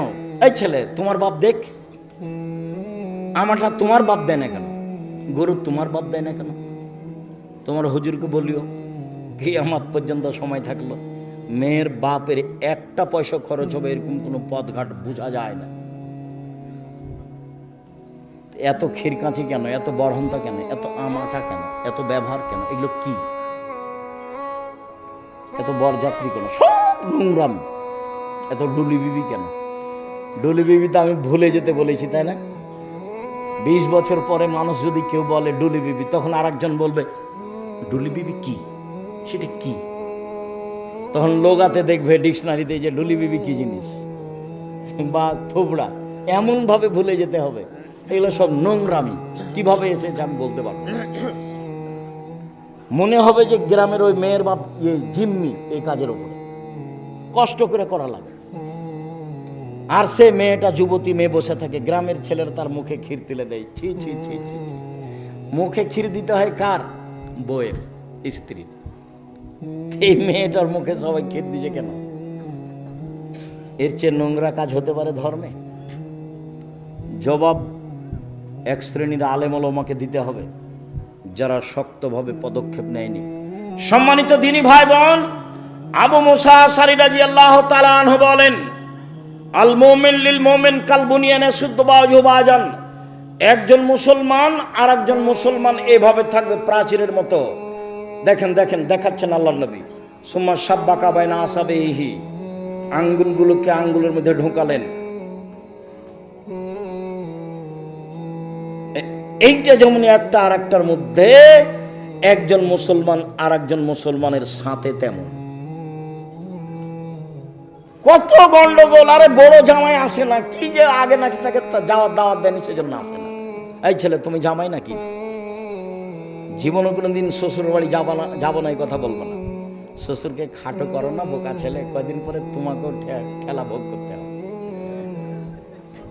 খবরদার নয়, বড় জামাই আসে না, সেই সালার সম্বন্ধী আর কত কে সে লোক বোনের সবাই হাত পা ধরছে, নানা চলেন, দুলা ভাই চলেন, কত কি না জানিও কি সেজেছে আজকে। শ্বশুর বলতে আছে তোমরা থাকো, একটু দেখো, থাকবো না বলে বের হয়ে চলে গেল। এই নোংরা আচরণ, বর্বর আচরণ, এই দেশের জাতীয় নীতি, এগুলো ত্যাগ করতে হবে, পায়ের নিচে রাখতে হবে। সম্মানিত দেশবাসী, সম্মানিত এলাকাবাসী, সম্মানিত চাঁপাইনবাবগঞ্জের শিক্ষিত সমাজ, পুরুষ নারী, আমি জাতির উদ্দেশ্যে বলে যাচ্ছি, এগুলো আমার জন্মভূমি এলাকা। আমি এদেশের অন্যায় অবিচার সমাজে চাই না। তোমাদেরকে ভদ্র নম্র যুবক হতে হবে। মুরব্বী ভাইজান, আপনাদেরকে ভদ্র নম্র মানুষ হতে হবে। প্রতিশোধ নিতে হবে না, কাউকে গালি দিতে হবে না, জোর করে জমি দখল করতে হবে না, মানুষের সাথে অন্যায় আচরণ করতে হবে না, দিন রাত ছাড়। রাসূল সাল্লাল্লাহু আলাইহি সাল্লাম বলেন, পৃথিবীর মানুষ শুনে রেখো, আল মুমিন লিল মুমিন কারাজুলিন ওয়াহিদ। সারা পৃথিবীর মানুষ একজন, এদিকে সারা পৃথিবীর মানুষ একটা। ইনিস্তাকাইনহু ইস্তাকাকুল্লহু। চোখে ব্যথা হলে সব শরীরে ব্যথা হয়। আমার চোখে ব্যথা হলে সব শরীরে ব্যথা যেমন, আপনি আমার ব্যথা ভোগ করবেন তেমন।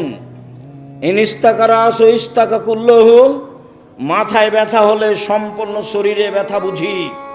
আমি বিপদে পড়লে আপনিও বিপদে পড়বেন তেমন। আপনি বলবেন, ভাইজান কি সমস্যা? ছেলে নাকি খুব অসুস্থ, অ্যাম্বুলেন্স নিয়ে আসবো, ডাক্তার ডেকে নিয়ে আসবো, কিছু করতে হবে। এগুলো কে বলবে বলেন তো? প্রতিবেশী। আর এমন স্বভাব এই দল সংগঠনে এমন হয়েছে যে যদি প্রতিবেশী বিপদে পড়ে তখন বলে, ঠিক আছে, উচিত হয়েছে, ঠিক আছে, উচিত হয়েছে, তুই মর, আরো মর। কোথায় চলে গেছে সদাচরণ? কোথায় চলে গেছে আচরণ? এই ছেলে, তোমাকে বলছি, বাপ মায়ের সাথে ভালো আচরণ করতে শিখো। জিন্দিগিতে কোনোদিন তাদের সাথে বড় কথা বলবো না। আমার আব্বা বলেছিলেন আমাকে, বেটা এই পাঞ্জাবিটা ভারী লাগে। তা আমি আমার বাপের মুখের উপরে বলেছিলাম, পাঞ্জাবি কি আর ভারী হয়? তার মানে ভারী হয়, এ কথাই ঠিক। আমার সারা জীবনে এই কথা আমি ঢাকতে পারি না। আমি একাই থাকলে ঘন্টার ঘন্টা ভাবি, আমি তো সেদিন চিকন কাপড়ের পাঞ্জাবি আমার আব্বাকে দিতে পারতাম, তা আমি কেন বললাম বাপু পাঞ্জাবি আবার ভারী হয়?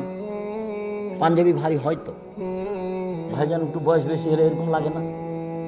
মোটা পাঞ্জাবি ভারী লাগে। তা আমার আব্বা বলছে যে বেটা পাঞ্জাবিটা ভারী লাগছে। তা আমি কি উত্তরে বললাম? পাঞ্জাবি ভারী হয়। অথচ আমার বাপ বলতেন, আমি যখন জমিতে যেতাম তো যেতে হবে না, আমার মরার পরে জমিতে যদি যেতে হয় আমার পরে যাবা, এই খোঁটাতে গরু আছে ওই খোঁটাতে নিয়ে যাব। তো বলছে না, ওটা না, ওটা আমি করব। তোমাকে যদি গরু এই খোঁটা থেকে ওই খোঁটা নিয়ে যেতে হয় আমার মরার পরে। ফসল বিক্রি করে ছেলেকে পড়াচ্ছি, যদি ফসল বিক্রি করে না হয় তাহলে জমি বিক্রি করে পড়াবো। এগুলো আমার বাপের মুখের শব্দ। পাঞ্জাবি ভারী হয়ে কথাটা আমার জীবনে ধরে আমি ঢাকতে পারি না। দেখো, বাপের সাথে খারাপ আচরণ করিও না, মায়ের সাথে খারাপ আচরণ করিও না। তোমার বাপ মা তোমার সাথে ভালো আচরণ করতে পারবে না, এ কথাই ঠিক। বয়স বেশি হয়ে গেলে তারা উল্টা কথা বলবে, এ কথাই ঠিক। তোমার বউকে তোমার মা গালি দিবে, এ কথাই ঠিক। এর পরেও তুমি ধৈর্যের পরিচয় দাও। ধৈর্যকে ঘোড়ার ডিম মনে করিও না। ধৈর্য একটা জিনিস যেটা মানুষকে বহন করতে হবে। কে বহন করবে? মানুষ। সবচেয়ে ঠেকা আছে বাপ মায়ের কাছে। এক, আল্লাহ বলেন আবুদুল্লাহ ওয়ালা তুশরিকু বিহি শাইআ, পৃথিবীর মানুষ এক আল্লাহর ইবাদত করো, তার সাথে বিন্দুমাত্র শরীক করো না। আল্লাহর সাথে সদাচরণ কেটে যাবে শিরক করলে। ওমা, তোমার আকাশ তোমার বাতাস বললে আল্লাহর সাথে সদাচরণ কেটে যাবে। আল্লাহর সাথে সদাচরণ কেটে যায় কি করলে? শিরক করলে। নবীর সাথে সদাচরণ কেটে যায় কি করলে? বিদআত করলে। কত বিদআত আছে, বেহিসাব বিদআত আছে। আজও আমাদের এলাকাতে বিদআতের অভাব নেই। বহু জায়গাতে বিদআত। ঈদের মাঠে বিদআত। আসেন আসেন, নামাজ শুরু হতে যাচ্ছে, আর 4 মিনিট বাকি। ঈদের মাঠ হুজুরের পৈতৃক সম্পত্তি। আবার একজন পুরুষ দিয়ে মসজিদে মহিলাদেরকে নামাজ পড়িয়ে নিচ্ছে। ধর্ম নিজের ব্যাপার, মহিলাদেরকে ঈদের মাঠে যেতেই হবে, যেতেই হবে। চাঁপাইনবাবগঞ্জের ভাষায় মহিলাদের ওর বাপকে যেতে হবে। আদেশ। 5 ওয়াক্ত সালাত বাড়িতে ভালো, মহিলাদের 5 ওয়াক্ত সালাত বাড়িতে ভালো, জুমার দিন মসজিদে ভালো, ঈদের দিন যেতে বাধ্য। এক, মহিলাদের 5 ওয়াক্ত সালাত বাড়িতে ভালো, জুমার দিন মসজিদে ভালো, ঈদের মাঠে যেতে বাধ্য। ব্যবস্থা করেন, করতে পারেন না কেন? সবই করেন, এটা করেন না কেন? ঈদের মাঠ ওটা বিক্রি করে দেন। দেবীনগরের ঈদের মাঠ বিক্রি করে বড় করতে চেয়েছে, অন্য জায়গাতে সরাতে চেয়েছে, মানুষের মান সম্মানের হানি হয়। আমি বলেছি সাথে থাকেন, কোথায় জমি কিনা লাগে দেখেন, বড় জমি ঠিক করেন। তো বলছে যারা পৈতৃক সম্পত্তি তারা দিয়েছে, তারা এগুলো করতে চায় না। তাহলে তো আর নেকিটাও গেছে। তার মানে এখনো তার ক্ষমতা আছে। দানও বুঝে না, অক্ষও বুঝে না। ঈদের মাঠ বড় করেন, মেয়েদের ঈদের মাঠে নিয়ে যেতে হবে, যেতেই হবে। বাড়িতে তাদের ঈদের সালাত চলবে না। সম্মানিত দিনী ভাই বোন, বাপ মায়ের সাথে দ্বিতীয় সদাচরণ ভুলেও কোনোদিন তাদের সাথে খারাপ আচরণ করবেন না। শুনুন, মা একদিন ঘন ঘন ছেলে পেশাব করছিল, পায়খানা করছিল, সেই জন্য মা একটু আদর করে আঘাত করেছিল। এই অত পেশাব করিস কেন রে, এটা আদর করে বলেছিল।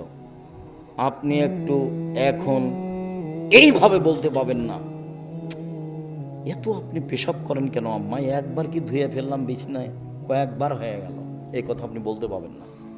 এই ছেলে, বোনেরা চলে গেছে শ্বশুর বাড়ি, তোমার বউ কাজ করবে আশা করি না আমি, করুক ভালো কথা, তোমার বউই করবে এটা আমি চাই, ঐকান্তিক কামনা।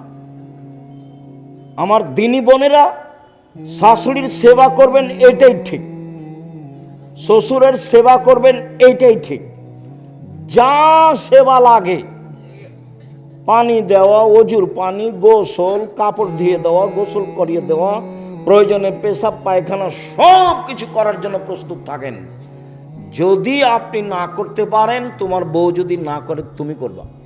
তোমার মাকে পেশাব করাবা তুমি, পায়খানা করাবা তুমি, কাপড় পাল্টিয়ে দিবা তুমি, কাঁধে করে নিয়ে মেডিকেলে যাবা তুমি, দিন রাত পাহারা দিবা তুমি।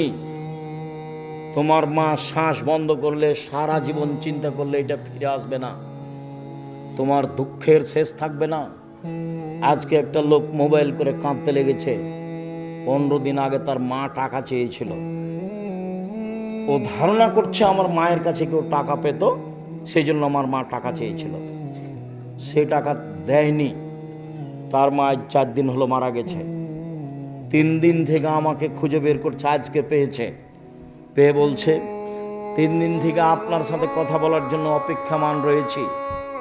আমার মাকে মাটি দেওয়ার পরে আমি মানুষের দরজা দরজা ঘুরেছি, আমার মায়ের কাছে কেউ টাকা পায় নাকি?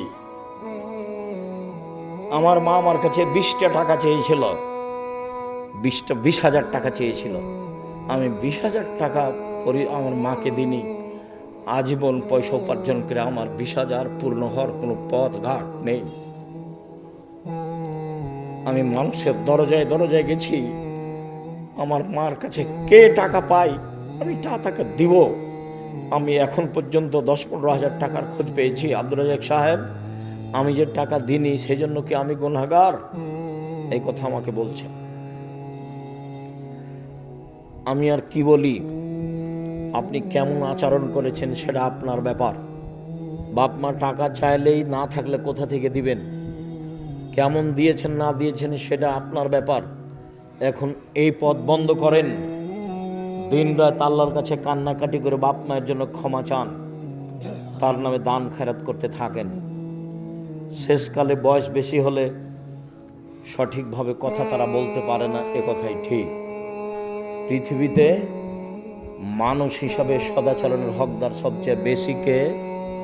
বাপ মা, তারপরে নিজ ভাই, অবেজিল কুরবা, নিজ ভাই, অল এতামা, এতিম, অল মাসাকিন, ফকির মিসকিন, অল জারিদিল কুরবা, অল জারিল জুনব, নিকট প্রতিবেশী, দূর প্রতিবেশী, সাহিব বিল জামবে, চলার সাথী। জীবনে কোনোদিন গাড়িতে উঠে কারোর সাথে ঝগড়া করবেন না, রিক্সায় উঠে কারোর সাথে ঝগড়া করবেন না। আপনার মোটর সাইকেল খুব দামি, আপনার গাড়িটা খুব দামি, একজন লোকের ভ্যানে লেগে গেছে, একবারে গাড়ি থেকে নেমে মেজাজ দেখায়েন না। গাড়ি পাল্টে আল্লাহ দিতে পারে। দেশের নেত্রীর বয়স যদি 45 মিনিট হয়, তাহলে আপনার গাড়িরও বয়স 3 মিনিট হতে পারে। মানুষকে উপেক্ষা করে জীবনে কোনোদিন কোনো কাজ করেন না। আমার অনুরোধ থাকছে, আপনি আমার দিনী ভাই, আমি আপনার খুব কাছে থেকে বলছি, মানুষের প্রতিশোধ নেবেন না এবং মানুষের বদনাম গীবাত করবেন না। সম্মানিত দিনী ভাই বোন, এরপরে পথিক এসে বলছে, আমি খুলনার মানুষ, আমার টাকা হারিয়ে গেছে, 500 টাকা দেন। মিথ্যুক বলে তাড়িয়ে দিয়েন না, 20টা দেন, 50টা দেন। গালি দিয়ে মিথ্যা বলে তাড়িয়ে দিবেন না। আল্লাহ বলছেন পথিকের সাথে সদাচরণ করতে হবে, চলার সাথীর সাথে সদাচরণ করতে। আপনি দেখতে পাচ্ছেন বাজারে যাচ্ছেন, একটা রিক্সা আর একটা রিক্সার সাথে লেগে গেল। এই যে গালি দিল, চাঁপাইনবাবগঞ্জের ভাষাতে যা চলে সব দিল, ঢাকার ভাষাও জানেন সেভাবে দিল। এরই রিক্সাটা আরেকটু পরে আরেকজনের সাথে লেগে গেছে, তো ওও দিল। সারাদিন এভাবে চলছে। তাহলে আমি আপনি কি সেই? আমরা কি পথে নেমে গেছি? আমরা কি পশু প্রাণী হয়েছি? আমরা কি গরু ছাগল হয়েছি? আমরা কি হায়ানা পশু হয়েছি? প্রতিশোধ নিব না, প্রতিশোধ ছাড়াই দুনিয়াতে বাঁচতে চাই। যেহেতু যেতেই হবে, যারা বয়সের মানুষ ছিল চলে গেছে, আমরা আছি, যেতেই হবে, এ কথাই ঠিক। সম্মানিত দিনী ভাই বোন, বিষয়টি বিবেচনার জন্য আন্তরিকভাবে অনুরোধ জানাচ্ছি। আমার দিনী বোনেরা শোনেন, আল্লাহর নবী বললেন সবচেয়ে ভালো নারী কোরাইশের নারী, কোরাইশ বংশের নারী, সৌদি আরবের যারা উঠে উঠে। কেন ওরা ভালো? কেন? আহনাহু আলা ওয়ালাদিহি ফি সিগরিহি, ওরা বাচ্চা লালন পালন করতে বেশি যত্ন নেয়, সেজন্য ভালো। ওয়া আরাহু আলা জাওজিন ফি ইয়াদিহি, স্বামী করতে বেশি শক্ত, সেজন্য ভালো। একজন নারী ভালো হতে পারে কয়টা গুণে? 2টা। এক, ছেলে মেয়েকে বাল্য অবস্থায় বেশি যত্ন করতে হবে, সে হলো ভালো। 2, স্বামীর সম্পদকে হেফাজতে রাখতে পারে যে নারী, সেই ভালো। আল্লাহর নবী বলেন সবচেয়ে ভালো নারী 1, স্বামীর সাথে কথা বললে হাসি মুখে বলে। দুই, স্বামী আদেশ করলে পালন করে। তিন, স্বামী বাড়িতে না থাকলে নিজেকে হেফাজতে রাখে, মোবাইলে কারোর সাথে গল্প করে না। নিজের স্বামীর সম্পদ হেফাজতে রাখে, কারো হাতে তুলে দেয় না। যারা স্বামীর অবর্তমানে টাকা পয়সা ভাই বোনকে দিয়ে দেয়, ভাবিকে দিয়ে দেয়, বিলিয়ে দেয়, এ হলো হস্তিনী বউ। এ সংসারের ক্ষতি করে, এ ভালো নারী নয়। আল্লাহর নবী বললেন, পৃথিবীর মানুষ শোনো, ভালো নারীকে খায়রুন নিসা, 1 নাম্বার গুণ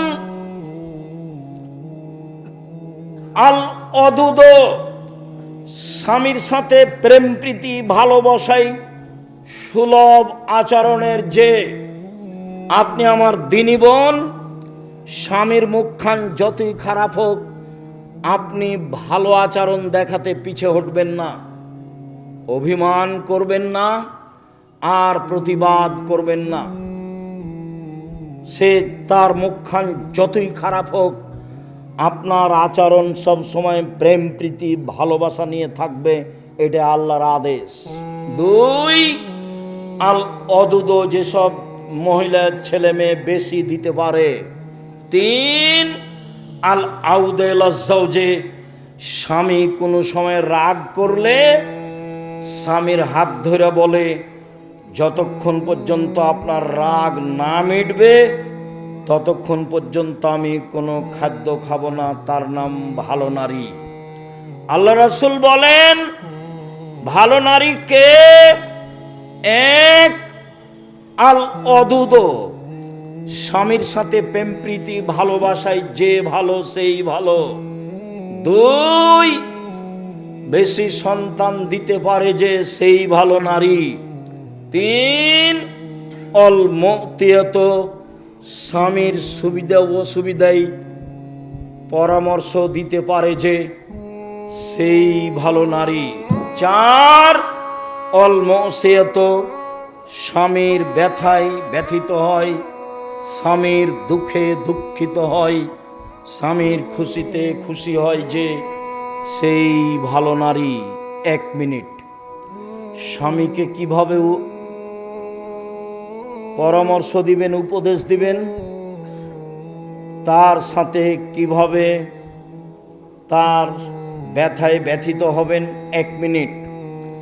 আল্লাহর নবী বললেন, খাদিজা খাসি তো আলা নাফসি, আমি মনে হয় মারা যাব, আমি মনে হয় বাঁচব না খাদিজা, আমি গাড়ে হিরাই ছিলাম, কে যেন আমাকে চেপে ধরলো, ধরে বলছে পড়েন। আমি বললাম পড়তে জানি না। আবার চেপে ধরে বলল পড়েন। আমি বললাম পড়তে জানি না। আবার চেপে ধরে বলল পড়েন। আমি বললাম পড়তে জানি না। তখন উনি বললেন পড়েন, ইকরা বিস্মি রাব্বিকাল্লাযী খালাক, খালাকাল ইনসানা মিন আলাক। তখন খাদিজা বলছেন, কাল্লা, কখনো নয়, অসম্ভব, হতে পারে না, আল্লাহে মা ইউখজিকাল্লাহ, আল্লাহ আপনাকে অপমান করবেন না। কেন? এক, তাসিলুর রাহিমা, মানুষের সাথে সদাচরণ করেন, এই জন্য আল্লাহ অপমান করবেন না। দুই, তাকসিবুল মাদুমা, অসহায় মানুষের সুবিধায় থাকেন, এই জন্য আল্লাহ অপমান করবেন না। তাহমিলুল কাল্লা, অসহায় মানুষের বোঝা বহন করেন। কে ঋণ পরিশোধ করতে পারে না, এই তোমার ঋণ আমি দিয়ে দেব। কে মানুষের সাথে টাকা নিয়েছিল, দিতে পারে না, কর্জ নিয়েছিল, দিতে পারে না, কাপড় নাই, কিছু করতে পারে না, এই তোমাকে আমি একটা কাপড় দিয়ে দেব। অসহায় মানুষের বোঝা বহন করে যে, তাকে আল্লাহ অপমান করবেন না, আপনি অসহায় মানুষের বোঝা বহন করেন। চার, তাকরিজ জাইফা, মেহমানকে খেতে দেন। 1 নম্বরে বলেছেন আপনার সদাচরণ আছে, আল্লাহ আপনাকে অপমান করবেন না। এসব সান্ত্বনা কে দিচ্ছে? খাদিজা স্ত্রী দিচ্ছেন। তা আপনার স্বামী বাড়িতে এসেছে, খুব টেনশন, মাথা ধরে গেছে, কি দুর্ঘটনা ঘটেছে, আমি যে দল করি সে দলের এক ছেলেকে মেরে দিয়েছে, কি করি, অনেক ঝামেলা। তো এখন স্ত্রী বলছে, তোমাকে নিষেধ করলাম, তুমি যাও না, তুমি বাইরে যাও, তুমি তো জোর করে গেলে, তোমারই তো এগুলো দোষ। এইটা কি হলো? এটা বউ হলো? ভাইজান বুঝতে পেরেছেন? আমি কিন্তু যে ভাষাগুলো নকল করছি সব বুখারী মুসলিমের। আল্লাহ নবী এসে বলছেন, খাদিজা আমি মনে হয় মারা যাব বিপদে। তো প্রথম মুখের ভাষা কাল্লা, আরবি ভাষা, কখনো নয়, অসম্ভব, এটা হতে পারে। আল্লাহর কসম, আল্লাহ আপনাকে অপমান করবেন না। এক নাম্বার কারণ, আপনি সদাচরণ করেন। এই ছেলে, আল্লাহ মুহাম্মদ সাল্লাল্লাহু আলাইহি ওয়াসাল্লাম অপমান করবেন না কেন? খাদিজা কি বলছেন? আপনি কি করেন? সদাচরণ করেন, এই জন্য আল্লাহ আপনাকে অপমান করেন। তাহলে স্ত্রী কি বলবে? চিন্তা করবেন না, টেনশন ভোগ করেন না যেন, এমনি তো আপনার প্রেশার আছে। আরে কিছু না, এগুলো মিটে যাবে ইনশাল্লাহ, চিন্তা করেন না, মিটে যাবে, এগুলো চিন্তা করিয়েন না, ইনশাল্লাহ এগুলো ঠিক হয়ে যাবে। প্রত্যেক সমস্যার সাথে সমাধান থাকে। এত আপনার মাথা ব্যথা কেন? এগুলো কে বলবে? স্ত্রী বলবে। এরপরে বলছে, চলেন একটা বড় মানুষের সাথে আপনাকে একটু দেখে নিয়ে আসি পরিস্থিতিতে। ওরাকে নওয়াফলের কাছে নিয়ে যাবেন, নিয়ে যা বলবেন, চাচা আপনার ভাইয়ের ছেলেকে দেখুন তো, ঘটনা কি, কি খবর মোহাম্মদ, ঘটনা কি? এই ঘটনা, আমি গাড়ে হিরাই বসেছিলাম, এই ঘটেছে। ও আরে সে তো নামুস, সে তো জিবরাইল, এলাকার লোক তো তোমাকে বের করে দিবে। এটা হলো দ্বিতীয় কথা। প্রথম কথা হলো ও জিবরাইল, দ্বিতীয় কথা কি? এলাকার লোক বের করে দিবে। তখন আল্লাহ রাসূল বলছেন, মুখরে জিয়া, এলাকার লোক আমার বের করে দিবে, এটা হয় কি করে? এলাকার লোক আমার মতো ভদ্র মানুষ জীবনে দেখেনি কোনোদিন, তারা আমাকে আলামিন বলে ডাকে। আমার খালা, ফুফু, চাচি, দাদা, চাচারা আমাকে অন্ধভাবে ভালোবাসে। তখন বলছেন, শোনো মোহাম্মদ, জিবরাইল যার কাছে এসেছে তাকে বের করে দেয়নি এমন পৃথিবীতে ঘটেনি। যত মানুষের কাছে জিবরাইল এসেছে নবীর কাছে, সবকে এলাকা থেকে বের করে দিয়েছে, তোমাকেও দিবে, তবে যদি আমি থাকি তোমার সহযোগিতা করব। বড় মানুষের কাছে নিয়ে এসেছেন কে? খাদিজা, স্ত্রী নিয়ে এসেছে। আপনি আমার দিনী বোন, স্বামীকে হতাশা করবেন না, তার পাশে থাকবেন। আরেক মিনিট, কথা বলছেন নাকি? এই মেয়ে, কথা বলছো কেন? আরেক মিনিট খেয়াল করেন, আপনাকে বলছি। হুদায়বিয়ার যুদ্ধে গেছেন, হুদায়বিয়া সন্ধি করে ফিরে আসছেন, কাবা ঘরে ঢুকবেন না। আরে 1-1.5 কিলোমিটার আছে, তাহলে কাবা ঘর। আল্লাহ রাসূল বলছেন, যাব না, ফিরে যাব। তখন উমর বলছেন, আপনি সত্য নবী নন? হ্যাঁ আমি সত্য নবী। ইসলাম ধর্ম সত্য নয়? হ্যাঁ ইসলাম ধর্ম সত্য। আপনি বলেননি কাবা ঘরে ঢুকবো? হ্যাঁ আমি বলেছি কাবা ঘরে ঢুকবো, তবে এবছরই ঢুকবো, এ কথা বলিনি। চুপ। আবু বকর সিদ্দিকের কাছে গিয়ে বলছে, আবু বকর সিদ্দিক, ইসলাম ধর্ম সত্য ধর্ম নয়? হ্যাঁ সত্য ধর্ম। মোহাম্মদ সত্য নবী নন? হ্যাঁ মোহাম্মদ সত্য নবী। মোহাম্মদ সাল্লাল্লাহু আলাইহি ওয়াসাল্লাম বলেননি যে এবছর কাবা ঘরে ঢুকবো? হ্যাঁ বলেছেন কাবা ঘরে ঢুকবো, তবে এবছরই ঢুকবো, এই কথা বলেননি। আবু বকর সিদ্দিকের কথাতে আর রাসূলের কথাতে একটা অক্ষরের কমবেশ নেই। ফিরে যাবেন না। তখন বলছেন সাহাবীরা, শোনো, গরু জবাই করে দাও, ভিতরে যাব না, মাথা নেড়ে করে দাও, গরু জবাই করে দাও, কুরবানি, মাথা নেড়ে করে দাও, কাবা ঘরে ঢুকবো না। কেউ কুরবানি করে না, সবাই চুপচাপ, ফিরে যেতে চায় না কেউ। তখন আল্লাহ রাসূল বলছেন, উম্মে সালমা, কি করা যায় দেখো তো, খুব বড় বিপদ, কেউ যে কুরবানি করে না, সবাইকে যে কুরবানি করতে বলছি, কেউ যে যায় না। তখন উম্মে সালমা বলছেন, চিন্তা করবেন না, আপনি নিজেরটা করে ফেলুন, দেখা যাক কি হয়। স্ত্রী বলছেন। এবার আল্লাহ রাসূল কি করলেন? নিজেরটা করে ফেললেন। সব সাহাবীরা বের হয়ে সবাই করতে লাগলেন। স্ত্রীর পরামর্শ, সম্মানিত দিনী বোন, আপনার জন্য জান্নাতের সব দরজা খোলা। 1, 5 ওয়াক্ত সালাত। 2, রমজান মাসে রোজা। 3, স্বামীকে মেনে চলা। 4, জেনায় লিপ্ত না হওয়া। 1, 5 ওয়াক্ত সালাত নির্ধারিত সময়ে। পায়ের পাতা দেখা গেলে কোনো সমস্যা নেই। শাড়ি পরে পেটিকোট ছায়া পরে সালাত আদায় কোনো সমস্যা নেই। বুবু যা বলেছে তা ভুল বলেছে। গলা যদি দেখা যায় তাতে সমস্যা নেই। শাড়ি পরে সালাত আদায় করুন, কোনো সমস্যা নেই। শুনুন, 1, 5 ওয়াক্ত সালাত।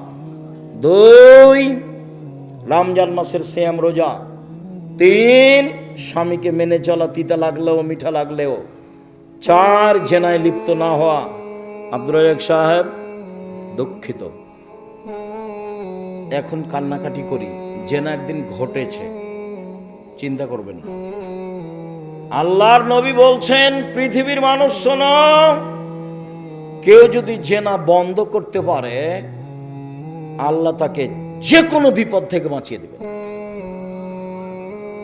মনে পড়ে তোমার বুখারী মুসলিমের হাদিস, ওই যে 3 জন হাঁটছিল, বৃষ্টি আসলো, গর্তের মধ্যে ঢুকে গেল, পাহাড় এসে পাথর এসে মুখের উপরে পড়লো। একজন বলল, বাপ মাকে ভালোবাসি, পাথর সরিয়ে দেন। আল্লাহ বললেন, ঠিক আছে দিলাম একটু। একজন বলল, অর্ধেক দিন কাজ করে চলে গেল, টাকা দিলাম, নিল না।